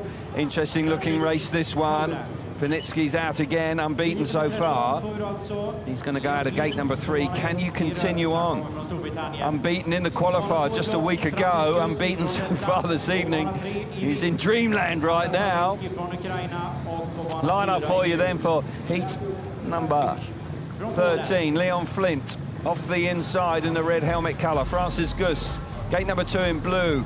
Nazar, Parnicki out of gate number 3 in white, and Jakub Krawczyk off the outside in the yellow helmet colour. Can Parnicki do it for gate number 3, Chris? Well, he's done it from all the other gates so far tonight, so I would suggest he can, yes, but it would be interesting to see how he can do from behind. I'm sure he's got passing ability as well as a starting ability, but he's certainly shown us that tonight. Francis Gusts, be nice to see Gusts going at Parnicki, and Krawczyk as well. He's had a race win tonight. Yeah, Gusts, 5 points? 5 points, yeah. He hasn't had a race win yet. Needs a win. Needs a win to really boost his confidence. He's been having a real go, but hasn't got his nose in front. Krawczyk also going along okay. Leon Flint needs a win. He's on the inside, but the main man, all the eyes on Parnicki. Gate number 3, can he get there? He's trying hard, but it's Flint. Flint's got there. That's a smashing start from the British rider. But look at Parnicki, high and wide. Charges down the back straight. Fantastic first corner from Flint. Flint's in the box seat now. High and wide. Parnicki giving chase. Far from disastrous, of course. Second place here. He'll move on to 11 points from 4 rides, but encouraging signs for Leon Flint. Yeah, if Leon Flint just keeps his back wheel in the edge of the dirt, I do not see any way for Parnicki to come through. Nazar Parnicki maybe now starts to look at making a few changes to the bike. He's not carrying as much speed as Leon Flint in this one, that's for sure. And in his previous 2, he has looked way quicker than the opposition. Francis Gusts, I think he'll be disappointed with the third place here, but no disaster for Parnicki. No, not in second place. He's going to move on sweetly into the semi-finals. Leon Flint giving himself a lifeline here. He is, yeah. He is going great guns, going to double his score. He had 3 third places and a win now. On to 6 with a ride to come. Who knows, the young British rider could just squeak into the semi-finals this evening. Good start from the inside. Track was a little greasy on the inside. Moved to the dirt on the high banking. We have 3 points for Leon And Leon Flint wins the first race of the evening. 3 points for him. Parnicki drops a point for the first time and back in second place. 2 points Francis Gusts. Back in third, 1 point for him. And Krawczyk misses out in heat number 13. Leon Flint will be buoyed by that. Rides in the UK, of course. Will be accustomed to riding in the dirt. Well, I'll tell you what, Krawczyk there was awful start from gate number 4. Here we go. Yeah, Krawczyk's now just moved to the inside. I thought he would just ride in on the outside, but I think he realised straight away that Leon Flint was going to poke his back wheel in the dirt and would be going very quickly as a result. And Leon actually, he rode the dirt line with a bit more confidence. It is easy to do when you're in front. You're not chasing a back wheel. And he shows here that he's got speed. Once he hits the front, once he's got a bit of confidence, feels relaxed, he can go very quickly. And there he is, looking very pleased with himself, and so he should. He's moved himself onto 6 points. Yeah. And he has given himself a realistic chance of making the semi-final. He is going to have, I would suggest, at least a second, if not a win in his last ride, which comes in heat 18. And he's got Bańbor, Anderson and Hellström-Bängs. Not an easy one. No, not an easy one, and he's going to have to dig deep. But, He'll be going into heat 18, full of hope. Here we go then. Next ride, heat number 14, where we'll see Mikkel Andersen, who's having a stunning night. Really is going along very nicely indeed. Andersen off the inside in the red helmet colour. Alongside him is Sebastian Szostak. A win last time after failing to score in his first two. Gate number 2 in blue. Gate number 3 in white is Villads. Nagel hasn't been his night. Just hasn't got it together at all. And Casper Henriksson likewise, 2 points. Needs more here. Needs a win, Henriksson. Local lad, of course, home Grand Prix, wants better than this. Can he turn it around? But that man, he's the danger man, Andersen, who really is turning on the style here in Sweden tonight. Marshall moves away. Green light is on. We charge into the first corner. Debris on the start line there. Not quite sure what it is, but it's the man out of the inside gate. Is it the inside gate? It's blue, Szostak. Oh, Szostak's out in front. They've got Andersen coming through into second place, tight round the inside.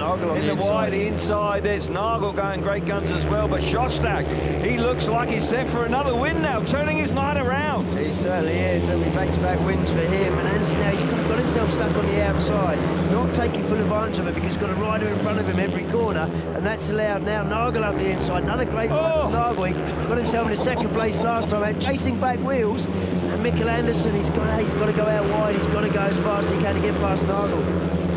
Indeed he has. This is a terrific race for second and third. Szostak, terrific away from the tapes out of gate number 2. It's all action for second and third. Andersen's going to miss out here. Looks like he's going to finish in third place for Szostak.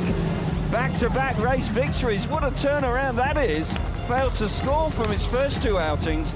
Then third and fourth outings, he wins them. And all of a sudden, the young Polish rider is in with a serious shout of the top 8 and going further in this opening round of the SGP2. Szostak, 3 points. Moving on to 6 points in total. Villads Nagel into second place. What a ride that was. 2 points from him. Mikkel Andersen just trapped on the outside, just picks up a point, but not disaster.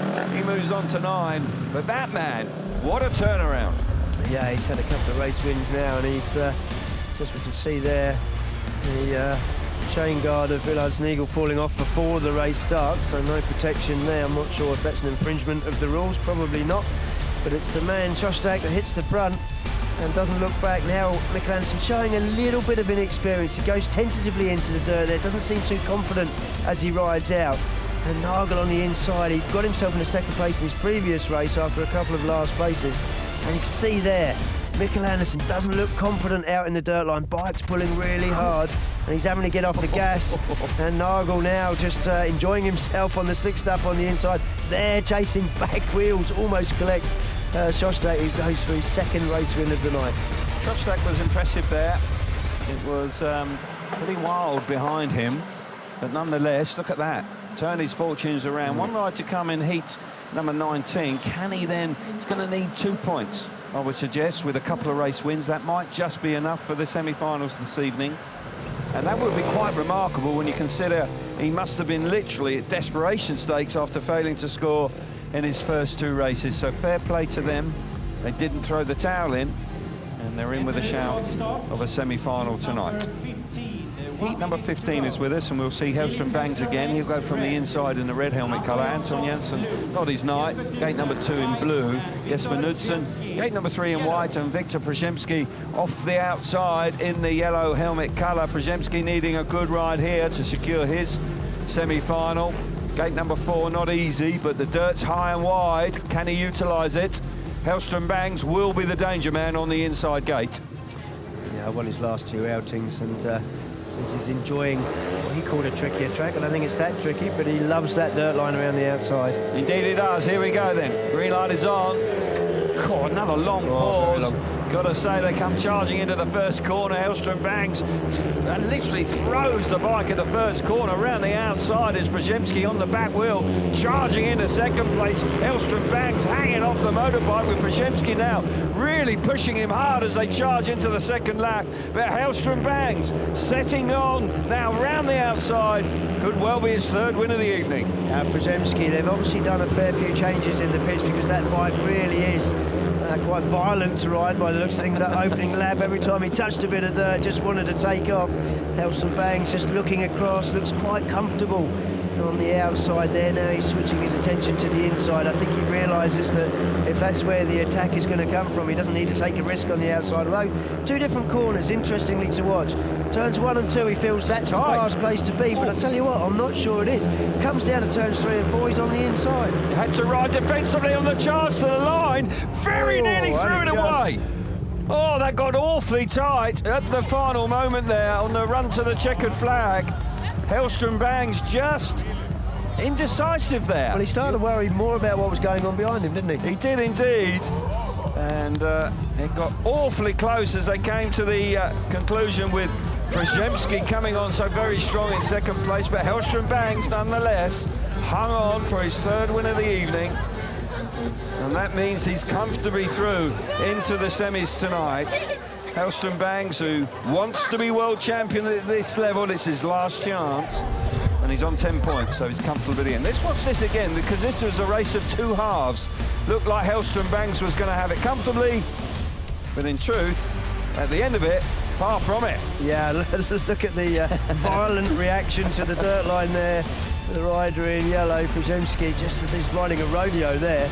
And you can see on the inside, the rider in blue, Anton Janssen, looks like he might be scoring his first points, but Przyjemski gets the bit between his teeth.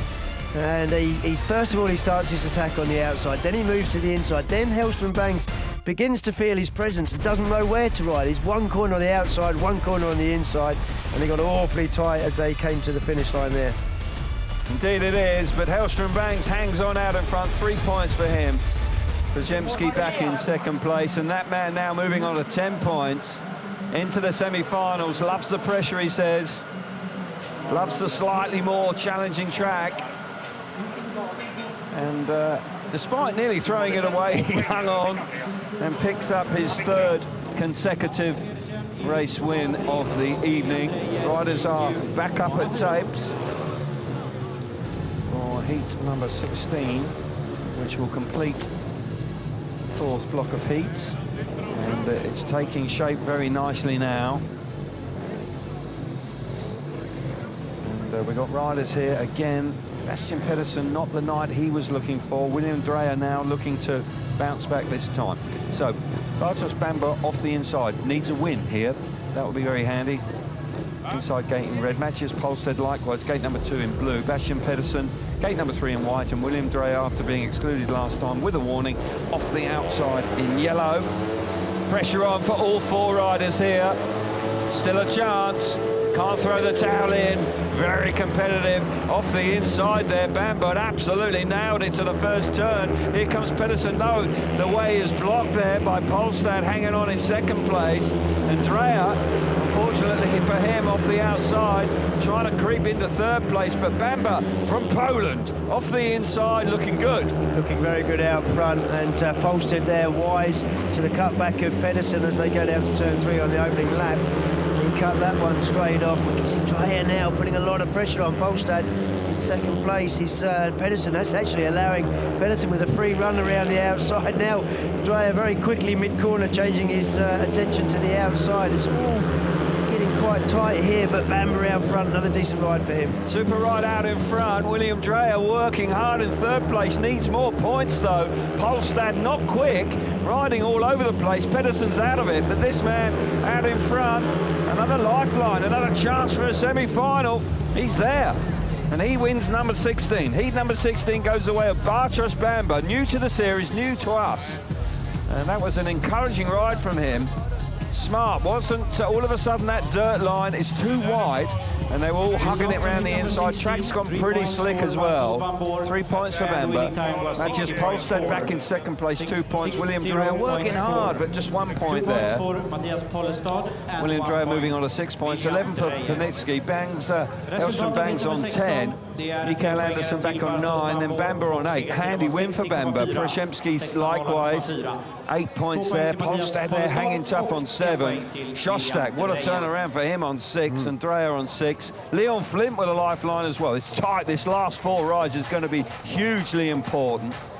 You cannot relax at all, apart from Parnicki and Bängs, I would suggest. But for Bańbor, the pride of the nation, the weight of Poland urging him on. Yeah, great start from the inside, really does hit the first turn. Clear, moves just off the line, but this is where Mathias Pollestad was quite smart to make sure he got back on the inside, because it looked like that young Pedersen was going to make a move there.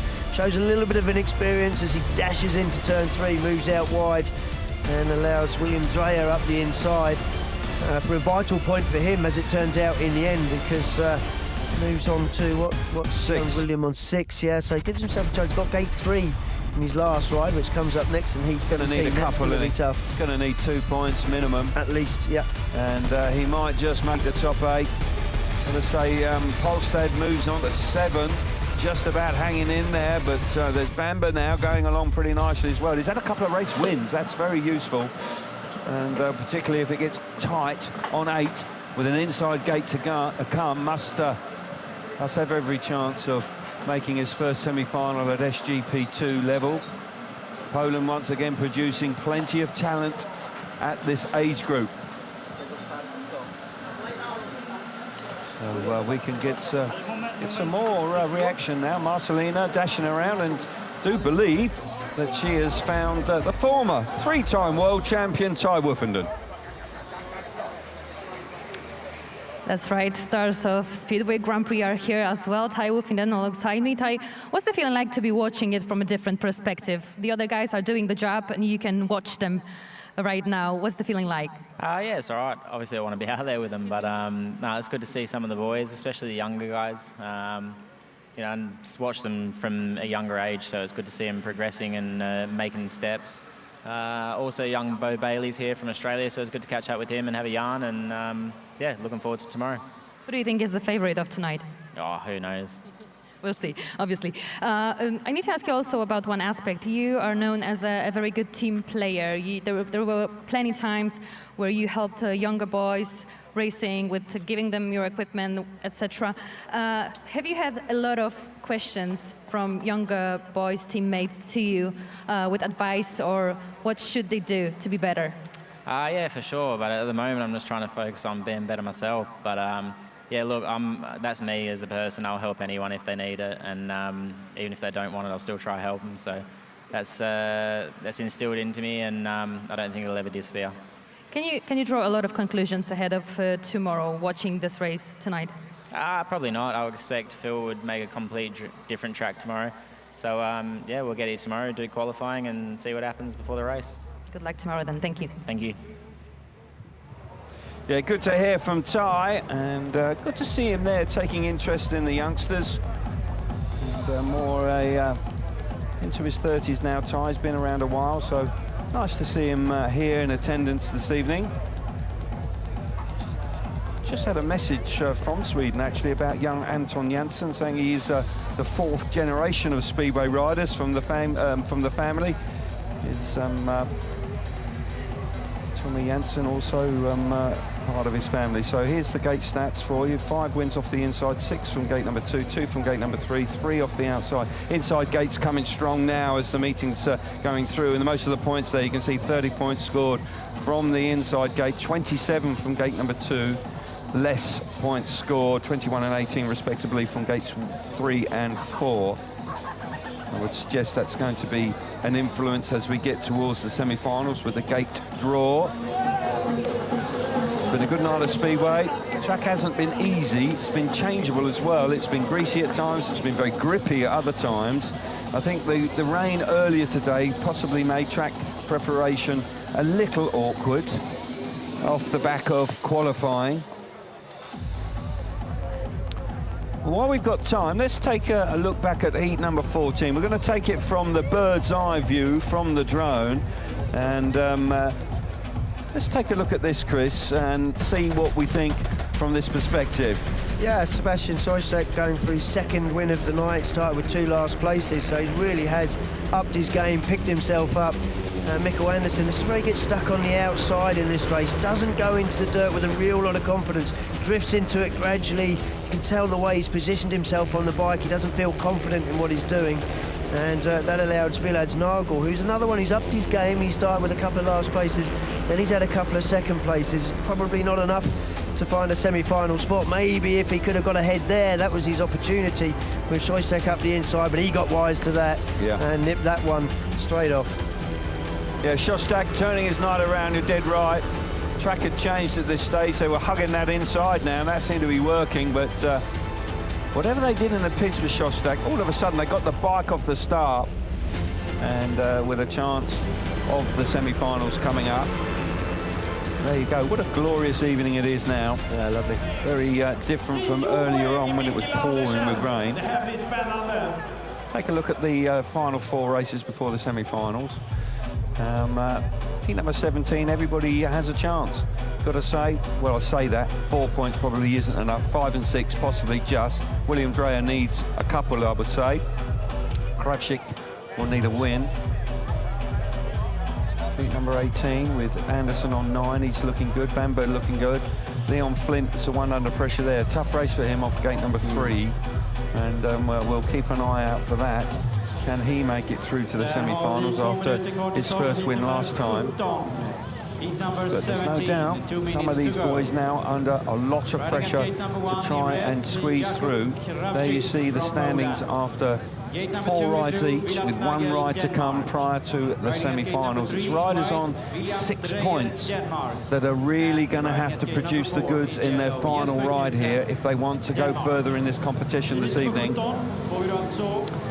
The track grading is done. Riders up at tapes again for their last ride prior to the semi-finals. Heat number 17. Inside gate is Jakub Krawczyk from Poland. He's in the red helmet colour. Alongside him in gate number 2 in blue is Villads Nagel. Blue helmet colour for him. William Drejer needs 2 points. I would suggest gate number 3 in white. Not easy from there. Jesper Knudsen off the outside in yellow. Will Drejer now? It could be really crucial, that tapes exclusion. He's under immense pressure here. He has quality, we know he has, but he's going to have to produce something pretty special from gate 3. Yeah, of those riders on 6 points, Gusts actually comes out in heat 19. He's the only rider that hasn't had a race win, so that will go against him. Yeah, that's a good point. Race wins on countback can be absolutely vital. Gusts has been in the thick of the action throughout the night, but no race wins. Will need to win his last ride, and that will secure a place. Here we go then. Very competitive on the score chart. Drejer. He was disappointed earlier on when he touched the tapes after a long pause. Can he produce it now out of gate number 3? Here we go. Green lights on, tapes up. Away we go into the first turn. The inside gate has worked for Krawczyk. Round the outside comes Drejer. Drejer working hard, he lifts. He nearly hits the fence. He's out of control down the back straight. It's the Polish rider out in front, and he leaves the door wide open, and Drejer's gone straight through it. What a ride from the Danish rider. And Nagel's followed him through as well. He's making that inside work now. Here comes back. No, he's not going to make it. I thought Krawczyk was going to make it then, but Nagel around the inside. He stuck to that all night. It's beginning to work for him now. The track has changed, and he's had a couple of second places. Now another one won't be enough for a semi-final, but this is exactly what Drejer needed. Brilliant stuff from William Drejer. Looked like he hadn't quite got there, but got to say Krawczyk, inexperienced, ran too wide, left the door wide open, and William Drejer was in the right place at the right time and fired himself to the front, and this is going to see him through, and he shows great composure under immense pressure, comes through in flying colours. Fair play to him. He's in the semi-finals with that. That is a great effort. Threw a race away, of course, when he touched the tapes. Exclusion for that one. But in heat number 17, out of possibly the worst gate, or arguably the worst gate, track's just been watered. That was a fine ride from Drejer under immense pressure. He comes through, 3 points for him. Villads Nagel round the inside, 2 points for him. Jakub Krawczyk back in 3rd place, 1 point. Some missing out. There you can see Drejer moving on to 9 points after his 5 rides. Krawczyk, he's on 6. We won't see him again tonight. He's completed. But for Drejer, you've got to believe that sees him through to the top 8. He should stay there. Yeah, he's got 2 race wins. Pretty certain that he will be in the semi-final. And put himself under a lot of pressure in his 3rd ride when he charged the tapes. But who better than console you than your mum? I think that's one of the advantages having mum in the pits. She seems to have sorted him right out there, but he's grabbing a load of traction. on that opening lap down the back straight. Hits the fence, as you rightly said, a little out of control at that point, but door is left wide open there as Jakub Krawczyk just leaves plenty of room for the two Danes on the inside, and Nagel there looking across. He started to make the inside work really well. You know, the track is now very much inside or outside, but I think in that race, Jakub Krawczyk's just sort of pretty much demonstrating the outside not working as well as it has done. It's too wide, isn't it? It's just too far to go. And there's no doubt that he just left the door open. And got to say that William Drejer, the bike, just powered to the front, and that was very useful indeed. Right. It was a handy ride, and Nagel coming through as well. But for that man, it's been a yo-yo of a night. It's tested his composure, and there he is. Clearly proud to be here, and that sponsor as well. Don't quite know who they are, but they do at home, I'm sure. So here we are, heat number 18. Lineup. Bartosz Bańbor, he goes from the inside gate in red. He's on 8 points, he's looking good. So is Mikkel Henriksson, gate number 2 in blue. Leon Flint looking for a big ride here, gate number 3 in white, and Hellström-Bängs off the outside in the yellow helmet colour. Leon Flint, who was on the inside last time, won in fine style. This is a tough race. Can he produce? Can he do something similar to what Drejer did in the previous one? Here we go. We're about to find out. Tapes are up, and it's Bańbor again. Great start from him. He fires himself to the front. Anderson coming through in the second place. Hellström-Bängs, keep your eyes on him. He's going to charge to the dirt. Will it be too far? Will he be vulnerable coming off turn number 4? No, he's not. He's coming on strong. Yeah, he's coming on strong. I can't believe he's not going to generate the speed here to get himself ahead of Bańbor. Bańbor going a little bit quicker than the guy that he passed, Mikkel Henriksson, on the inside. Now Flint coming through up the inside as well. Inside is beginning to work. Oh, look at that door, well and truly shut by Bańbor there on Hellström-Bängs as he puts the back wheel, continues to put the back wheel in the dirt. Definitely generating a lot more speed, but of course he's having to go a lot further for it, but he's sticking to it. Here we go then, the final lap, and Hellström-Bängs switches to the inside. Classy move from him. Bańbor now trying to square the corner coming out of turn 2. Brilliant ride from Hellström-Bängs. He works it out. That was savvy, had his racing brain completely engaged there. What a fine win. That's his 4th race win of the night, and you can see how excited he is. Roared round the outside for 3 laps. The door was open. Bańbor didn't know which way he was coming. Dive back to the inside. Classy bit of speedway there from Philip. We have 3 points for William Drejer, and the winning time was very nicely. Moves on to 13 points in total. 2 points for Bańbor. He's on 10. Leon Flint, he's going to miss out. It's a shame for him. 1 point, and Mikkel Henriksson, he misses out there. Yeah, I think he's okay on 9 points. 2 races. Just has enough. 13 points for Hellström-Bängs. Parnicki on 11, but with a race to come. Bańbor on 10, having a good night. Anderson hanging tough on 9, as is Drejer. Przyjemski with a race to come on 8. Pollestad on 7 with a race in hand. Leon Flint 7. Well, he's going to be vulnerable to Szostak. Definitely. But Hellström-Bängs, the ride of the evening there, really was classy stuff. Yeah, Hellström-Bängs just showing his liking for the outside. He said he likes to make it difficult. He likes the difficult tracks, and he's stretching his arms out there around the outside, getting wider and wider with every lap. And as it proved, it wasn't quite enough to go around the outside, but when he switches it back, he's already generated so much speed around the corner down the straight that he's able to cruise up the inside here. Switch of direction, he's got all the speed, he knows it, takes the shortcut up the inside, works perfectly for him. Indeed it does, and fair play to him. One of the more experienced riders in this lineup, and he's going along very nicely, really pumped up. Big races to come. Can he keep it going? That is an impressive score chart from his 5 rides so far this evening. He has a minimum of 1 more to come. Top 2 in the semi-final, of course. From each semi-final, we'll go through to the grand final this evening, where the big points are handed out. 2 more races to go, though, before the semis. This is heat number 19. Anton Jensen, the wild card, from the inside in the red helmet colour. Francis Gusts needs a win, I think. Yeah, well, take to be sure. Yeah, gate number 2 in blue. Sebastian Szostak, gate number 3 in white, and Mathias Pollestad off the outside in yellow. Lots of different scenarios here. Szostak started poorly, has turned his form around in the last 2 outings. Can he finish it off here? That camera again, it's back. Bouncing around on the start line. Here we go. What What a start that is for Szostak. That bike was electric to the first corner. Round the outside comes Pollestad. He fires himself initially into second place. Can he get to the front? He's out of control. Fires himself into the fence. Yeah, he's just leaning there on Szostak as they go into the corner, and I could see balance was all wrong. You could see the bike was going to take him as a passenger, and it certainly did. He's up. It's good to see. Good to see he's not injured, but he'll be excluded, just trying a bit hard, and that will be really crucial to the outcome of his evening. 7 points, he'll finish on, and that won't be enough. No, he was doing all the right things. The bike he was a bit uncomfortable down the back straight on the bike as it was lurching and leaping forward, but a great start there from the rider in white. Szostak hasn't he ridden well in his last 3 races, but here, yeah, well look, his front wheel in the air, then he gets to here and he's kind of leaning on him, and even though he's on his back wheel, and he should have really just let the bike go, let it flow.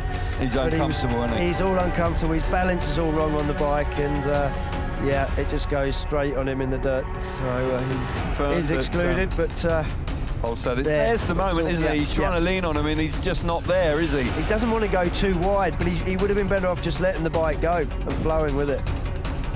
Yeah, he tried to hang on to it, he tried to fight it here. He's not got his foot forward, he's almost leg trailing, and then the bike's hooked up. Ironically, a second place would have done him. Yes, it would have done. That's cost him dearly there. But such is racing. And, youthful enthusiasm, that's called.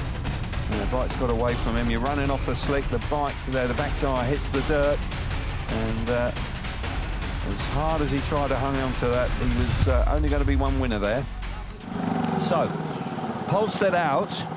So we'll have a rerun with 3 here, and we'll see the opportunity for Szostak. Szostak will be frustrated after making such a smashing start from gate number 3. Possibly the best start we've seen from gate 3 all night long, in truth. Yeah, Francis Gusts actually dropped the clutch. He reacted very quickly, but he let the bike climb up in the air, and he wasn't going forward, he was going up. So second time of asking is Anton Janssen on the inside, red helmet colour. Gate number 2 in blue is Francis Gusts. Matches Pollestad off the outside, of course, he is excluded. And Szostak, the fast starting Sebastian Szostak, off gate number 3 in white. Can he do it again? Often we see they can't.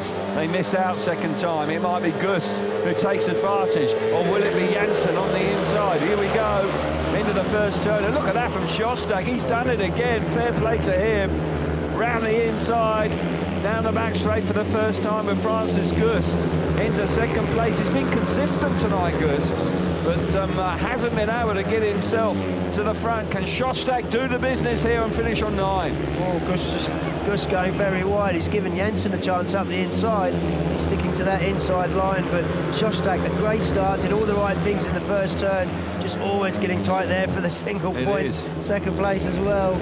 And Janssen is just sticking with that inside line. I tell you what, here comes Gusts on the inside as well. Szostak's under a lot of pressure here. Szostak having to ride defensively there momentarily, had eyes in the back of his head. Gusts now out of control, feet off the foot pegs, and he's relegated to 3rd place. That could be costly for Gusts coming into the semi-finals, but out in front, Sebastian Szostak.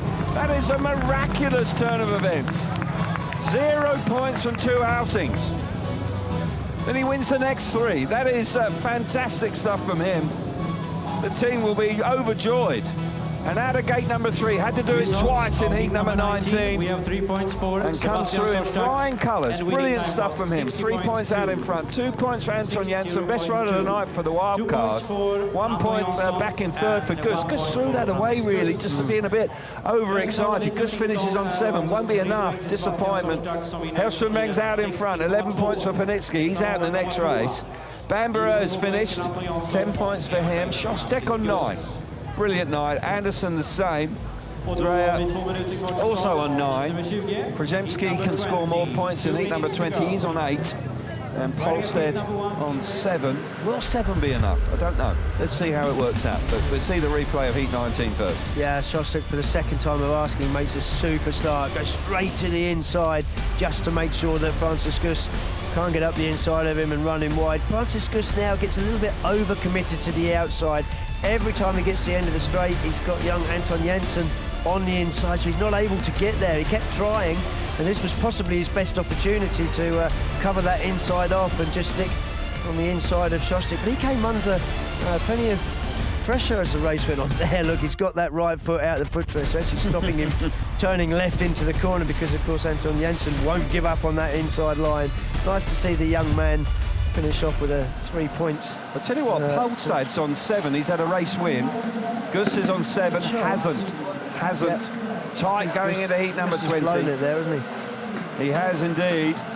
That one more point could have been absolutely vital for Gusts. We'll see as it pans out. Heat number 20 could have a bearing on it, nonetheless. But Bastian Pedersen hasn't been his evening. Line up for you for heat number 20 is Przyjemski on the inside, red helmet colour. Parnicki, 11 points. Gate number 2 in blue. Casper Henriksson, gate number 3 in white. And Bastian Pedersen off the outside in yellow. Yeah, I think Pollestad will take the last place. Yes, could well do. Here we go. Heat number 20.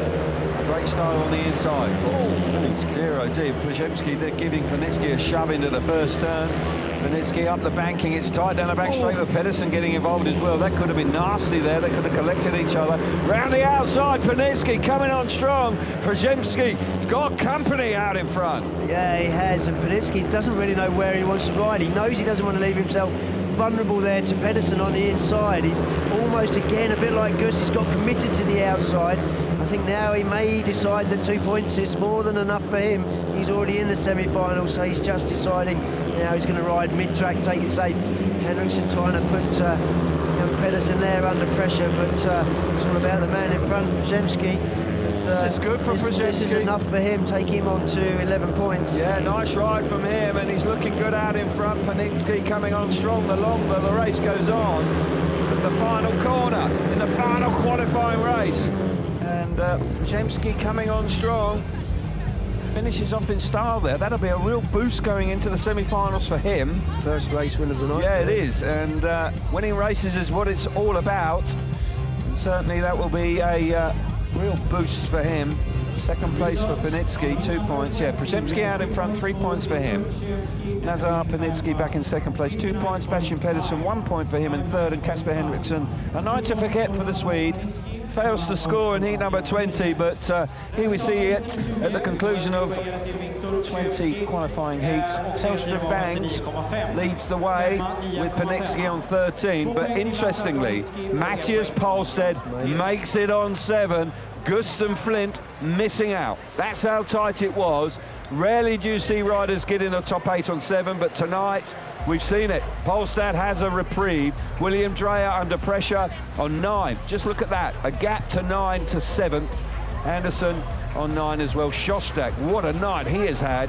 He's on 9 as well. So they are our semi-finalists. And we have got some exciting races to come. We'll see heat number 20 one more time. Action-packed into the first corner. Yeah, it looks like Przyjemski is going to get clear to the corner, but you can see the rider in blue there, Parnicki, just on the way to the corner. He seems to just get a second bite at it there. Bike launches forward, but then he's got to go wide, of course. He's not enabling himself to get across the rider in the inside gate, Wiktor Przyjemski. And it all gets a little bit tight there with Bastian Pedersen as he runs up to the fence. I'm not even sure he realises that Parnicki's coming past. And Parnicki then gets committed to the outside. I thought on the opening lap he was going to generate enough speed to get past his compatriot there, Przyjemski, but not, sorry, no. Parnicki, of course, Ukrainian, sole Ukrainian rider here today, but no, a great meeting from Nazar Parnicki. Indeed. First 3 rides unbeaten, of course unbeaten in the qualifier. A couple of second places, keeping him humble, but he'll still take a lot from the heats. Very nicely. Hellström-Bängs and Parnicki leading the way on 13 points, just dropping a couple of points each. Let's take a look at race-winning times this evening. Still heat number 1 is the fastest time of the evening by Mikkel. Anderson faded actually in his last ride, failed to score. Parnicki there in 59.1. The track has got significantly slower the longer the evening has gone on, but early races, you can see there, heats 1, 2, 4, 3 have given us the best times of the evening so far. Track grading going on as we prepare ourselves for the all-important draw for the two semi-finals. Take a look at the gates stats again. I wonder if it's changed much. Yeah, it's level pegging now on gates 1 and 2. Gates 3 and 4. To be honest, you can win from anywhere. Yeah. We're seeing it, aren't we? It's pretty even. Points scored from the gates 1, 2 and 3. Fairly similar, although gate 1, 38. That's decent, isn't it? That's decent. 22, only 22 points scored from gate number 4. You've got to go inside gate at this point. The dirt on the outside is a long way now. Indeed it is. And while we've got a moment, we can take a look back on the first 20 heats, well, the highlights of the first 20 heats. Enjoy them while we build up for the draw for the semi-finals.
The action we've been witnessing so far this evening. It's livening up very nicely, and this is crunch time now. We're losing 8 riders. We retain the top 8, of course, who will shoot it out in the semi-finals. The first 2 from each semi-final will go through to the grand final this evening. It's the opening round, of course, of the SGP2.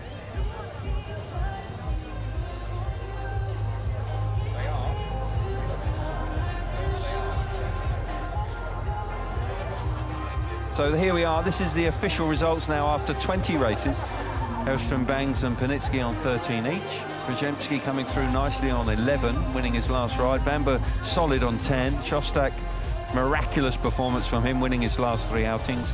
Mikkel Anderson just fading a wee bit towards the back end of the qualifiers. Drejer coming through under immense pressure after being excluded. And the 8th place, Pollestad, because he won a race. That's why he's in. Leon, Flint and Gusts missing out because they didn't. So that's how tight it was when it came to the semi-final race, but oh, you're right. Beat him when they met. Exactly, yeah. When they went head-to-head, he just missed out. That's how fine margins. That really is it. And you've got to focus all the time, but it is a big experience. And going through that process, all these lads will be better for it. Semi-final gate choice is coming next. Which way they're going to go? Gates 1 and 2 looking good. I would expect the top point scorers to go that way. Yeah, I think you've got to go on the inside gate. There's not much between the gates, and when that's the case, I think you've got to be on the inside. So, but I tell you what, looking at this top 8 that have made the semi-finals, there's not much between them. It's he who is brave, I think, in pit lane, making the decisions, setting the bike up bravely, could be the one that prevails in the final.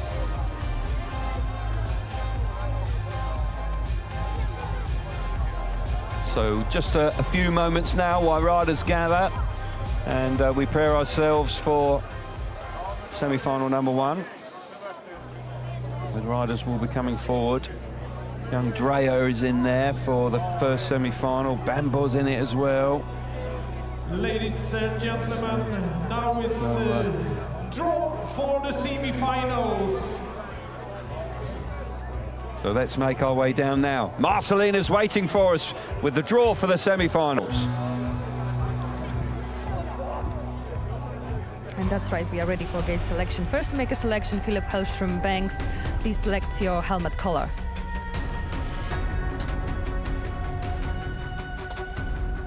Philip goes in yellow helmet color. Next to make a selection is Bartosz Bańbor.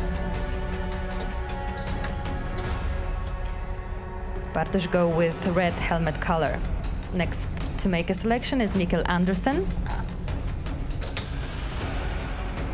Mikkel picks blue helmet color. And last, William Drejer will go from gate 3 in white helmet color. Line up then for the first semi-final, and a shock for me. Philip Hellström-Bängs off the outside in yellow, didn't see it coming. Bańbor on the inside. Gate number 2 is Andersen, gate number 3 is Drejer, and Hellström-Bängs from gate number 4. So let's back down to Målilla. And gate selection for semi-final 2, Nazar Parnicki is first to make a selection. Please pick your gate. Nazar goes with blue helmet color from gate 2. Next to make a selection, Wiktor Przyjemski. Wiktor picks red helmet color. Sebastian Szostak is next to make a selection. And Sebastian goes in white helmet color from gate 3. And Mathias Pollestad will go from gate 4 in yellow helmet color. So a difference of opinion here. Przyjemski going from the inside gate, Parnicki out of gate number 2, Szostak gate number 3, and Pollestad from the outside in semi-final number 2. Who's made the right call? Hellström-Bängs. What are your thoughts with that? Brave move, might work for him. He loves the outside, but it hasn't worked very well to the first corner. He might be vulnerable. No, and I would have suggested that maybe for the second semi-final, gate 4 was a possibility. For semi-final number 1, I would much rather have gone off 1 or 2. So we'll wait and see whether Philip Hellström-Bängs, who has ridden so far this evening superbly well, will that brave move in the first semi-final pay dividends, or will Andersen or Drejer or Bańbor, who's come on well the longer the night's gone on? That man rode superbly well in his last qualifying race, William Drejer. Mum Kirsty in the pits working overtime. Fired his boy up, probably told him off. Got more homework to do next week. Told him off for touching the tapes. Look what you've done, you've broken them. Yes, exactly. You've got no pocket money next week. But no, first semi-final. This is serious stuff. Please behave yourself. Okay. So it's been a glorious evening. It's been a fine Grand Prix, good opening round to the SGP2 series. There's not a lot between any of these riders, because you've got riders that have finished the meeting well, you've got riders that started and faded.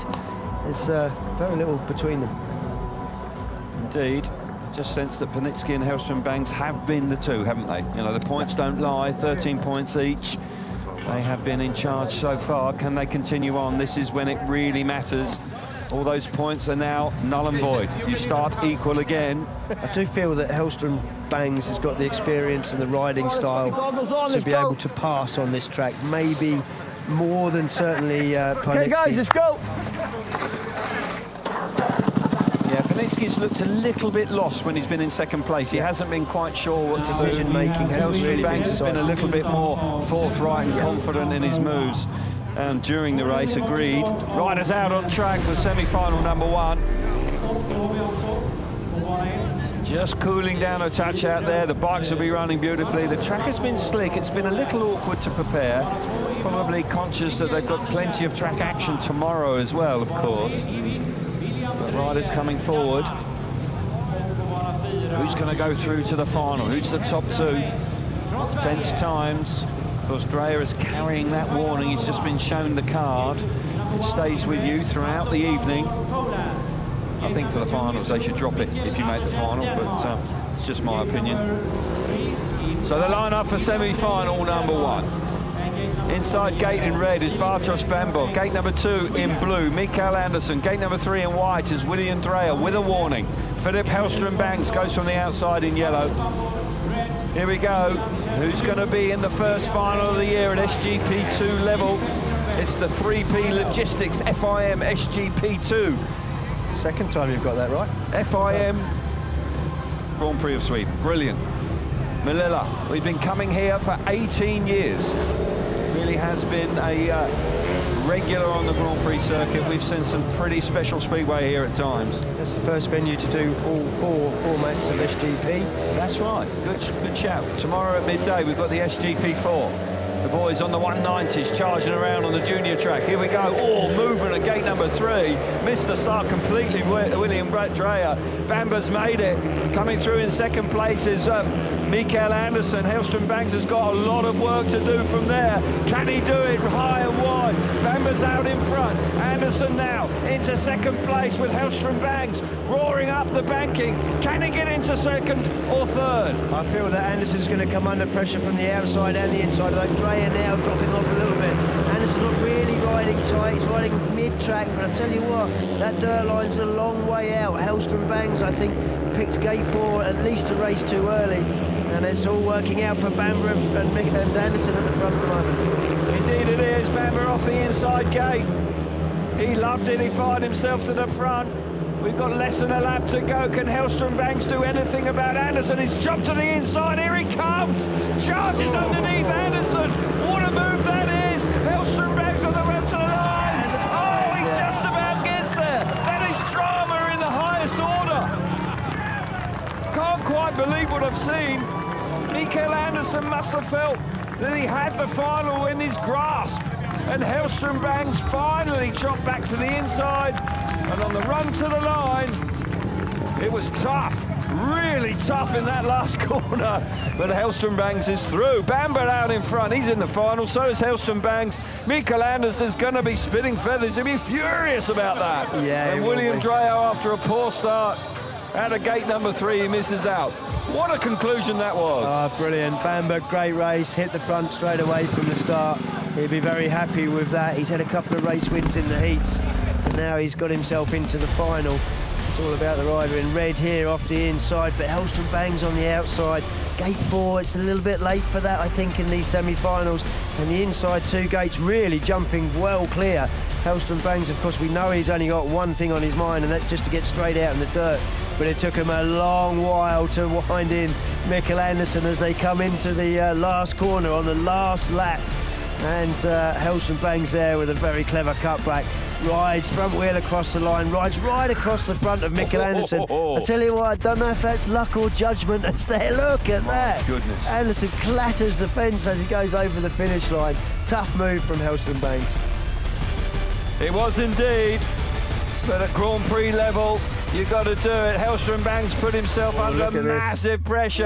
Mikkel Andersen very nearly coming to guts there, coming out of turn 4. Don't know how he stays on. No, he does well.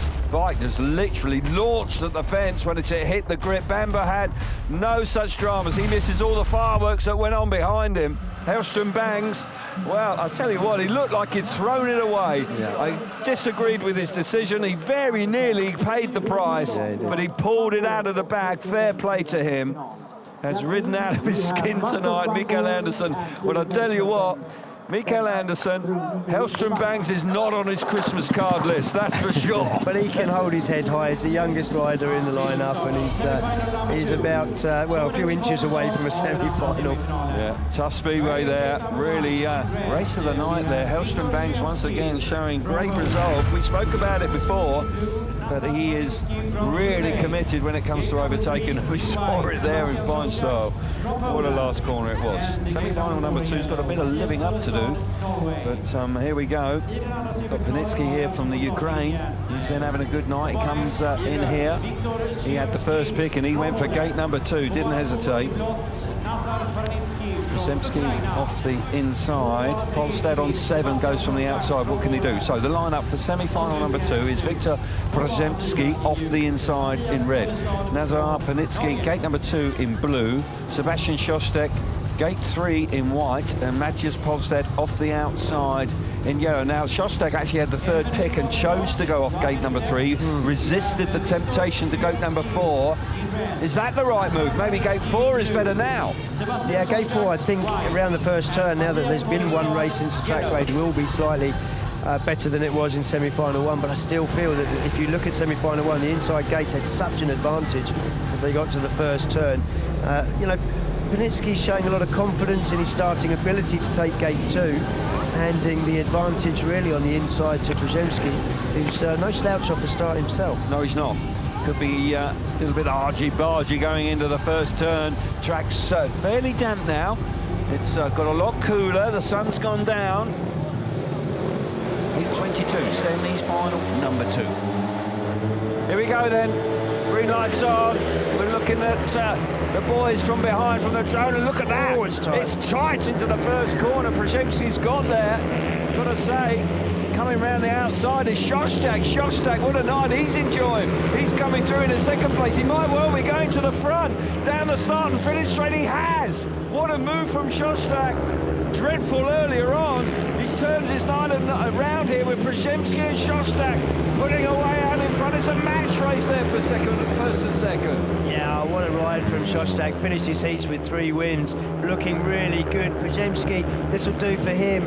I did think that Parnicki had made a mistake giving the inside to Przyjemski, and so it proved. He was tough in the first turn, but Szostak, what a ride. Yeah, absolutely superb stuff from Szostak. Pulling away now. Przyjemski comfortable in second place. Parnicki coming through, but he's not going to make the final. Parnicki round the outside, Pollestad in third, but Szostak, it's the Polish 1-2, and the Poles are at it again here in 2024 in Målilla. They're through, and they've got 3 Polish riders into the final. Can you believe it again? Yes, I can. I can. They're doing the business. And you've got to say, Philip Hellström-Bängs is the only representative from the home country. Szostak, what a ride from him. He's in the final, as well as Przyjemski coming through in second place. Mathias Pollestad hanging on in third, and Parnicki will be kicking himself there. He's had such a great night, and to miss out on the final, that's a disappointment. But for Szostak, well, he's on cloud 9, isn't he? He's won his last 4 rides. He's done absolutely brilliantly. He started tonight with 2 last places. It would be interesting to hear in an interview what changed. Doesn't make the best start here, but it's a pretty decent start coming from gate 3. Looks over his right shoulder, realises no one's coming. He's got all the room to ride out wide. And we can see there Przyjemski's going across the track, but he's moved out pretty much mid-track. He hasn't gone right to the dirt line. He feels that's too far. And Szostak able to make the cut back there. We can see Przyjemski just looks over his left shoulder, realises that he's left the door wide open for Szostak. What a ride from him. I mean, Przyjemski threw it at him, but only a second place was enough for him. He didn't need to do any more. Yeah, Szostak's spikes working a treat. Got out tight there at at the back, isn't it, with Pollestad and Parnicki. But Parnicki, I think it was just a wrong gate choice. He was showing confidence to take gate 2, but he should have been on the inside.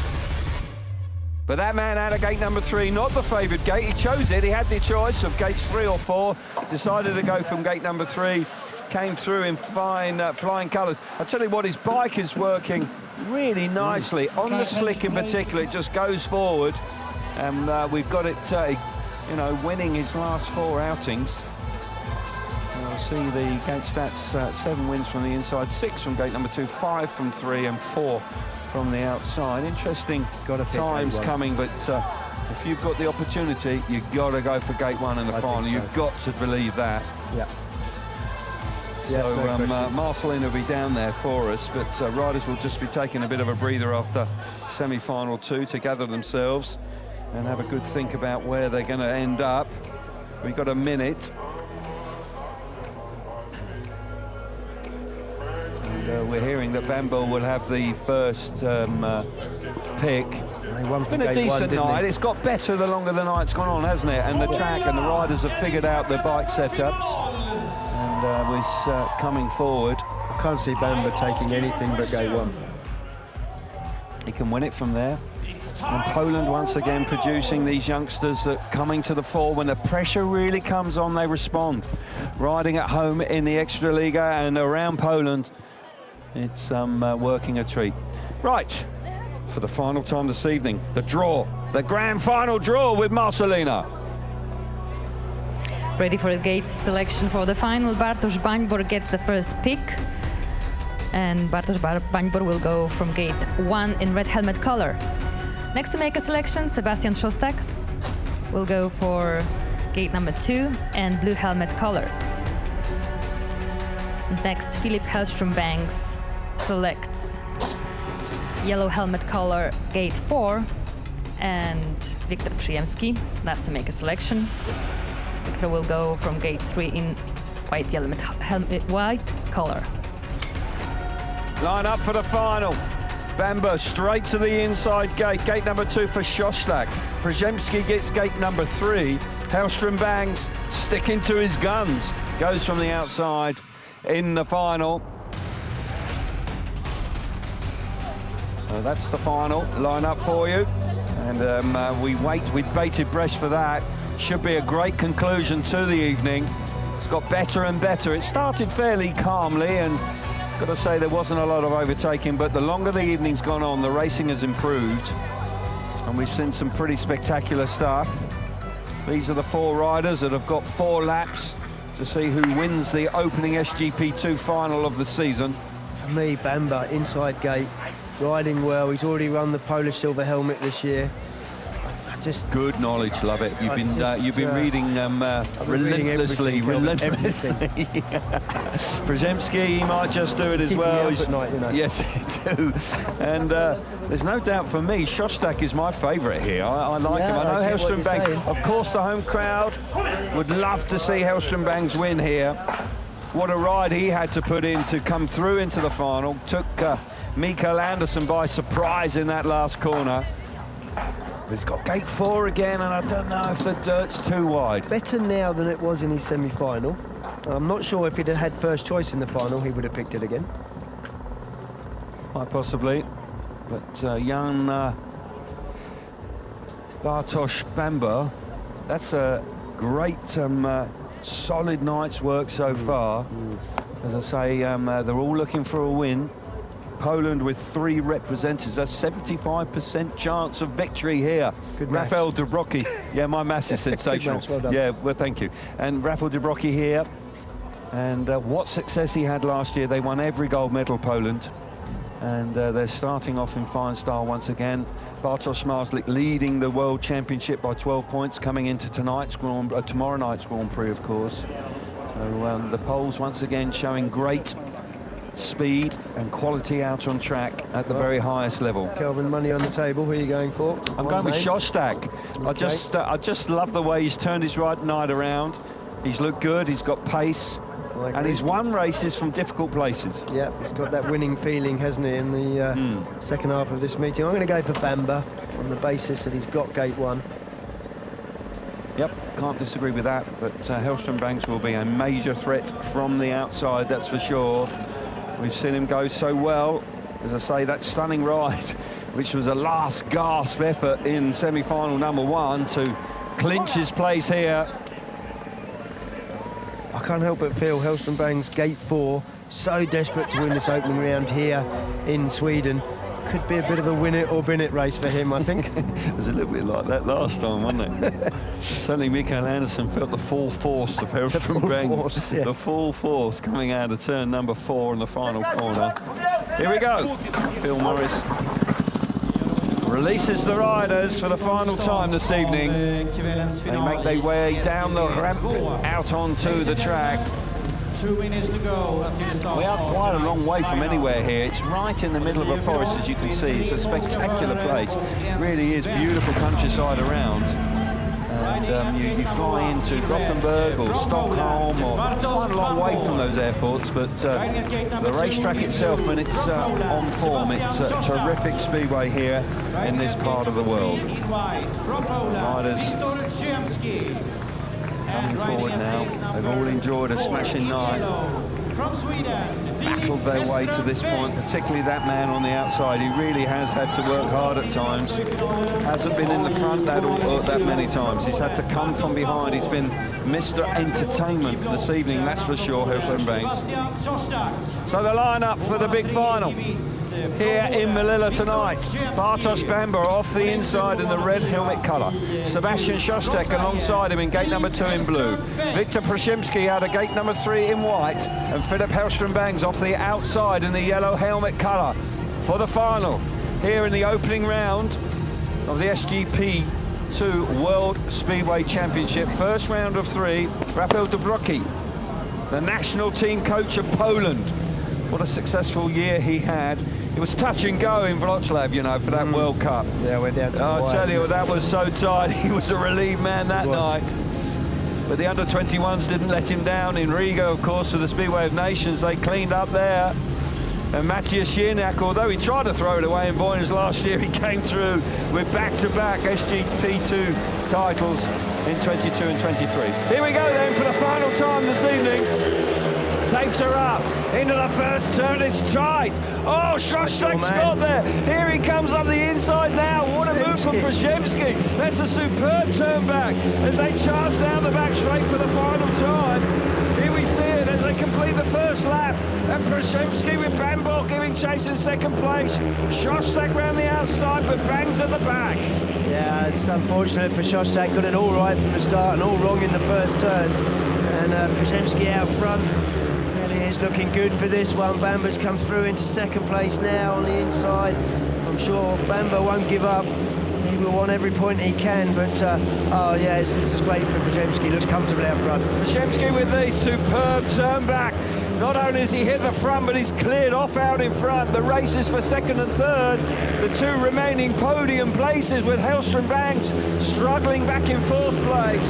But out of the final turn, in the first final of the year at SGP2, it is Przyjemski, Wiktor Przyjemski. We see him burst on the scene as a 17-year-old. Then he lost half his finger in a nasty crash in Villads, but he's back with a vengeance here as a 19-year-old, and he wins the opening round. Many congratulations to him. And it's a Polish 1-2-3. They dominate under-21 World Championship right from the get-go in 2024. Przyjemski wins the final. Bańbor back in second place. Szostak is third, and Hellström-Bängs will be disappointed to miss out on the rostrum. He finishes fourth. But Przyjemski, a classy ride in the final. Yeah, rode his way into the meeting, started with 4 second places, couldn't buy a race win, and then finished with a win in his last heat. And he's taken it to the final. Great ride from him. Ref wants to see the first corner again. I don't know why. Let's take a look at it. Maybe front wheel, back wheel over the line, coming off the corner here, but close. But absolutely got it bang on.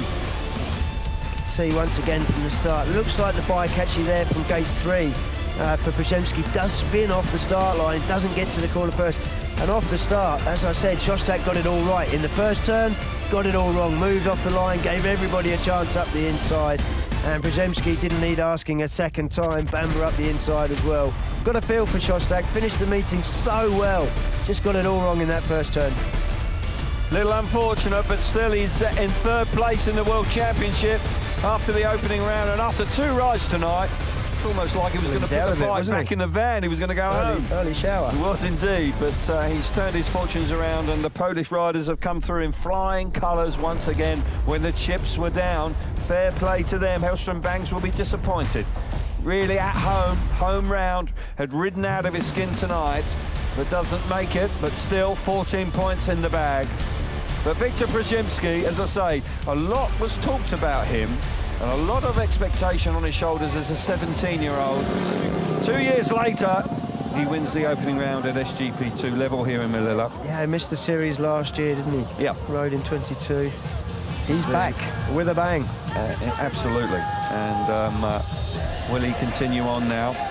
Second round, of course, is in Riga, where they'll be looking forward to it. And the third and final round will be in Torun, which is at the end of September, and it's the final round of the SGP World Speedway Championship as well. So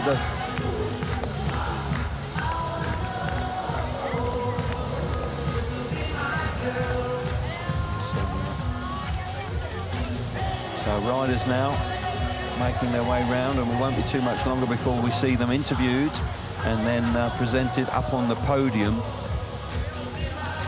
So let's have a look at the points that are dished out in the standings for the World Championship after the first round. In 2024, Przyjemski with 20 points, Bańbor on 18, Szostak 16, Bängs on 14. Then Mikkel Anderson picks up 12. Far from disgraceful. 11 for Pollestad, Parnicki on 10. He'll be disappointed, Parnicki. We're looking for more, and Drejer on 9. And then on down, Francis Gusts, he'll be looking for more next time out in his home country, of course, in Riga, looking to bounce back. And then on down, keep an eye out. Bastian Pedersen, not the night he was looking for. Wiktor Przyjemski, though, 20 massive World Championship points with a quality ride there in heat number 23, the grand final here in Målilla.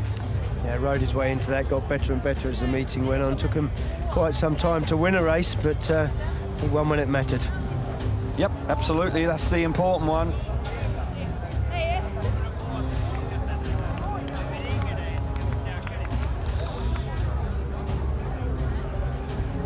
Okay, let's make our way down to the centre green. Marcelina is down there, and she is with the winner, Wiktor Przyjemski. The winner of SGP2 round 1 in Målilla alongside me, Wiktor Przyjemski. Big congratulations. That was a fantastic night for you. You've proven that collecting second places is very important, but when it matters the most, you need to win the race. How are you feeling tonight? No już mówiłem, niestety nie umiem po angielsku mówić, ale na pewno przede wszystkim pozdrawiam kibiców z Polski, bo widziałem was już na promie i widziałem sobie, że kibicowaliście. Mega dzisiaj dzień, w ogóle ciężki, bo w zasadzie ani jednego startu dzisiaj nie wygrałem. Gdzieś na trasie pozdobywane punkciki, ale... Let me just translate the first part, okay? So Wiktor says that he's very happy to see so many people here from Poland supporting him. He already saw that on the way here to Målilla, that he has a fair group of supporters ahead of tonight. He's very happy. It was a tough night for him, especially the starts. He struggled a lot on the start. That was the biggest issue for him today, but he will now continue what went well. No tak jak mówiłem, w zero dzisiaj startu, no udało się wygrać dzisiejsze zawody. 2 lata temu chyba nikt by na to nie postawił, bo dzisiaj też mieliśmy ciężki tor, znaczy ciężki, może przyczepny, a jednak potrafię na takich jeździć, więc mega się cieszę. 2 lata mega przepracowane i co, wracamy zadowoleni do domu. Też na pewno chciałbym podziękować teamowi, całemu teamowi RK Racing za fantastyczne silniki już w zasadzie od początku mojej kariery w tym dużym Speedwayu. No zadowolony. I'm happy, says Wiktor Przyjemski. First of all, he proven that he may do a good performance on a grippy track like this tonight. The conditions were okay, but he was struggling a little bit with the starts, as he said, but then on a distance he could find a speed, and he's very happy about finishing first tonight. Big thank you to his tuner RK Racing, because he has prepared a very good engines for him this season, and he's really feeling that it's working on very, very well. Wiktor Przyjemski, winner of SGP2 round 1 in Målilla. Thank you so much. Dziękuję. So there we go. Marcelina doing a fine job of translating there, with young Przyjemski a little shy of speaking English. I'm sure he can, but a big moment for him. I'm sure in time that he will converse a little more, but nonetheless, a very professional performance from young Wiktor here this evening, and walks away with the spoils. We see the third place man. I've got to say, he's going to be chuffed a bit, Sebastian, because there's no question that that was a great turnaround. Not easy to do that when you've had such a poor start. No, and it's debut in the series as well, so fantastic start for him. They keep finding them, they keep producing them, and these are very different conditions than they would experience at home, that's for sure. Rider from Poland, Bartosz, young Bartosz Bańbor, you know, he's right there as well, and another tidy rider. Could so easily have won tonight, but second with every chance. He's impressed me tonight, really neat and tidy on the bike. Well presented as well. Look at all the sponsors all over him, and he's just coming into the sport. So professional in Poland these days. And Wiktor Przyjemski coming forward. What a night, what a start. He'll be chuffed to bits with that. 2 rounds to go, of course. Riga up next. Will Gusts bounce back? That's his home round. But these 3, you sense, they will not be intimidated by the pressures of SGP2 World Speedway Championship. They'll be charging hard. They'll be desperate to try and be world champion. So we know all about Nikki. Nikki Pedersen comes forward, 3-time former world champion, to present Mr. Szostak with his trophy on the evening. Good to see Nikki here. Second place trophy presented by So the jury president from the UK, Mick Bates, comes forward to present young Mr. Bańbor with his trophy on the evening, Bartosz. And perfect size for a Speedway rider. I mean, absolutely perfect. Weighs nothing. It's going to be like Jesper. And then Hakan Lehmann, the board member from the FIM, is here to present the winner, Wiktor Przyjemski. What a moment for him. Clearly delighted. And a night that he will remember for an awful long time. So we'll take a pause now while we listen to the Polish national anthem. I'm sure we will. Yes, we are.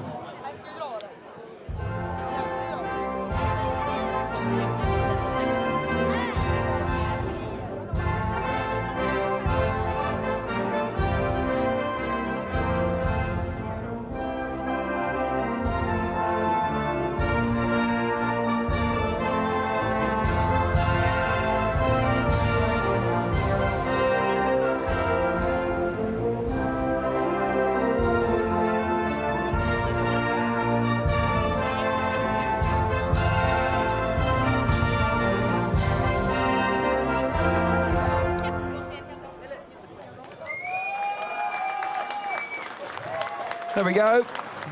We know that song, don't we, quite well. It gets played quite regularly at Grand Prix and Speedway Grand Prix. You hear it at every level, in every competition. Indeed, and a complete block out there. 1, 2, 3 for Poland this evening. They'll be chuffed to bits.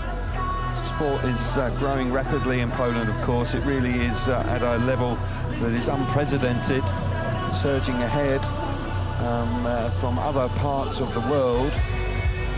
And these youngsters have got a bright future ahead of them, there's no question about that. So the night belongs to Poland here in Sweeland. Will it be the same tomorrow? Bartosz Marslik looking for his first Grand Prix win of the year. Now, some of these lads might not be young enough to drink it. The champagne that's coming up now. But maybe it's alcohol-free. Very disciplined, professional boys these days, Chris. We never drank champagne, I'm sure. I know I didn't. I don't like the taste of it, if I'm perfectly honest. So, yeah. So a special moment, as I said previously. We've got to wait a little while now before we see round number 2. Riga is coming up later in the summer. It will be some time, but nonetheless, perfect way for these lads to start it. I've enjoyed it pretty much, Chris. I've enjoyed it. It was a bit slow to begin with, but as the evening went on, those last sort of block of heats, the qualifiers and the semis, been terrific. Yeah, it came to life, and Wiktor Przyjemski has returned to the series clearly with one thing on his mind: winning, drinking champagne. So there's the next round. It's in September. And the slightly earlier because they don't have lights there, so we have to crack on with it. So it's 4 o'clock Central European time on the 6th of September. So put that in your diary for the second round of the SGP2, the Under-21 World Speedway Championship.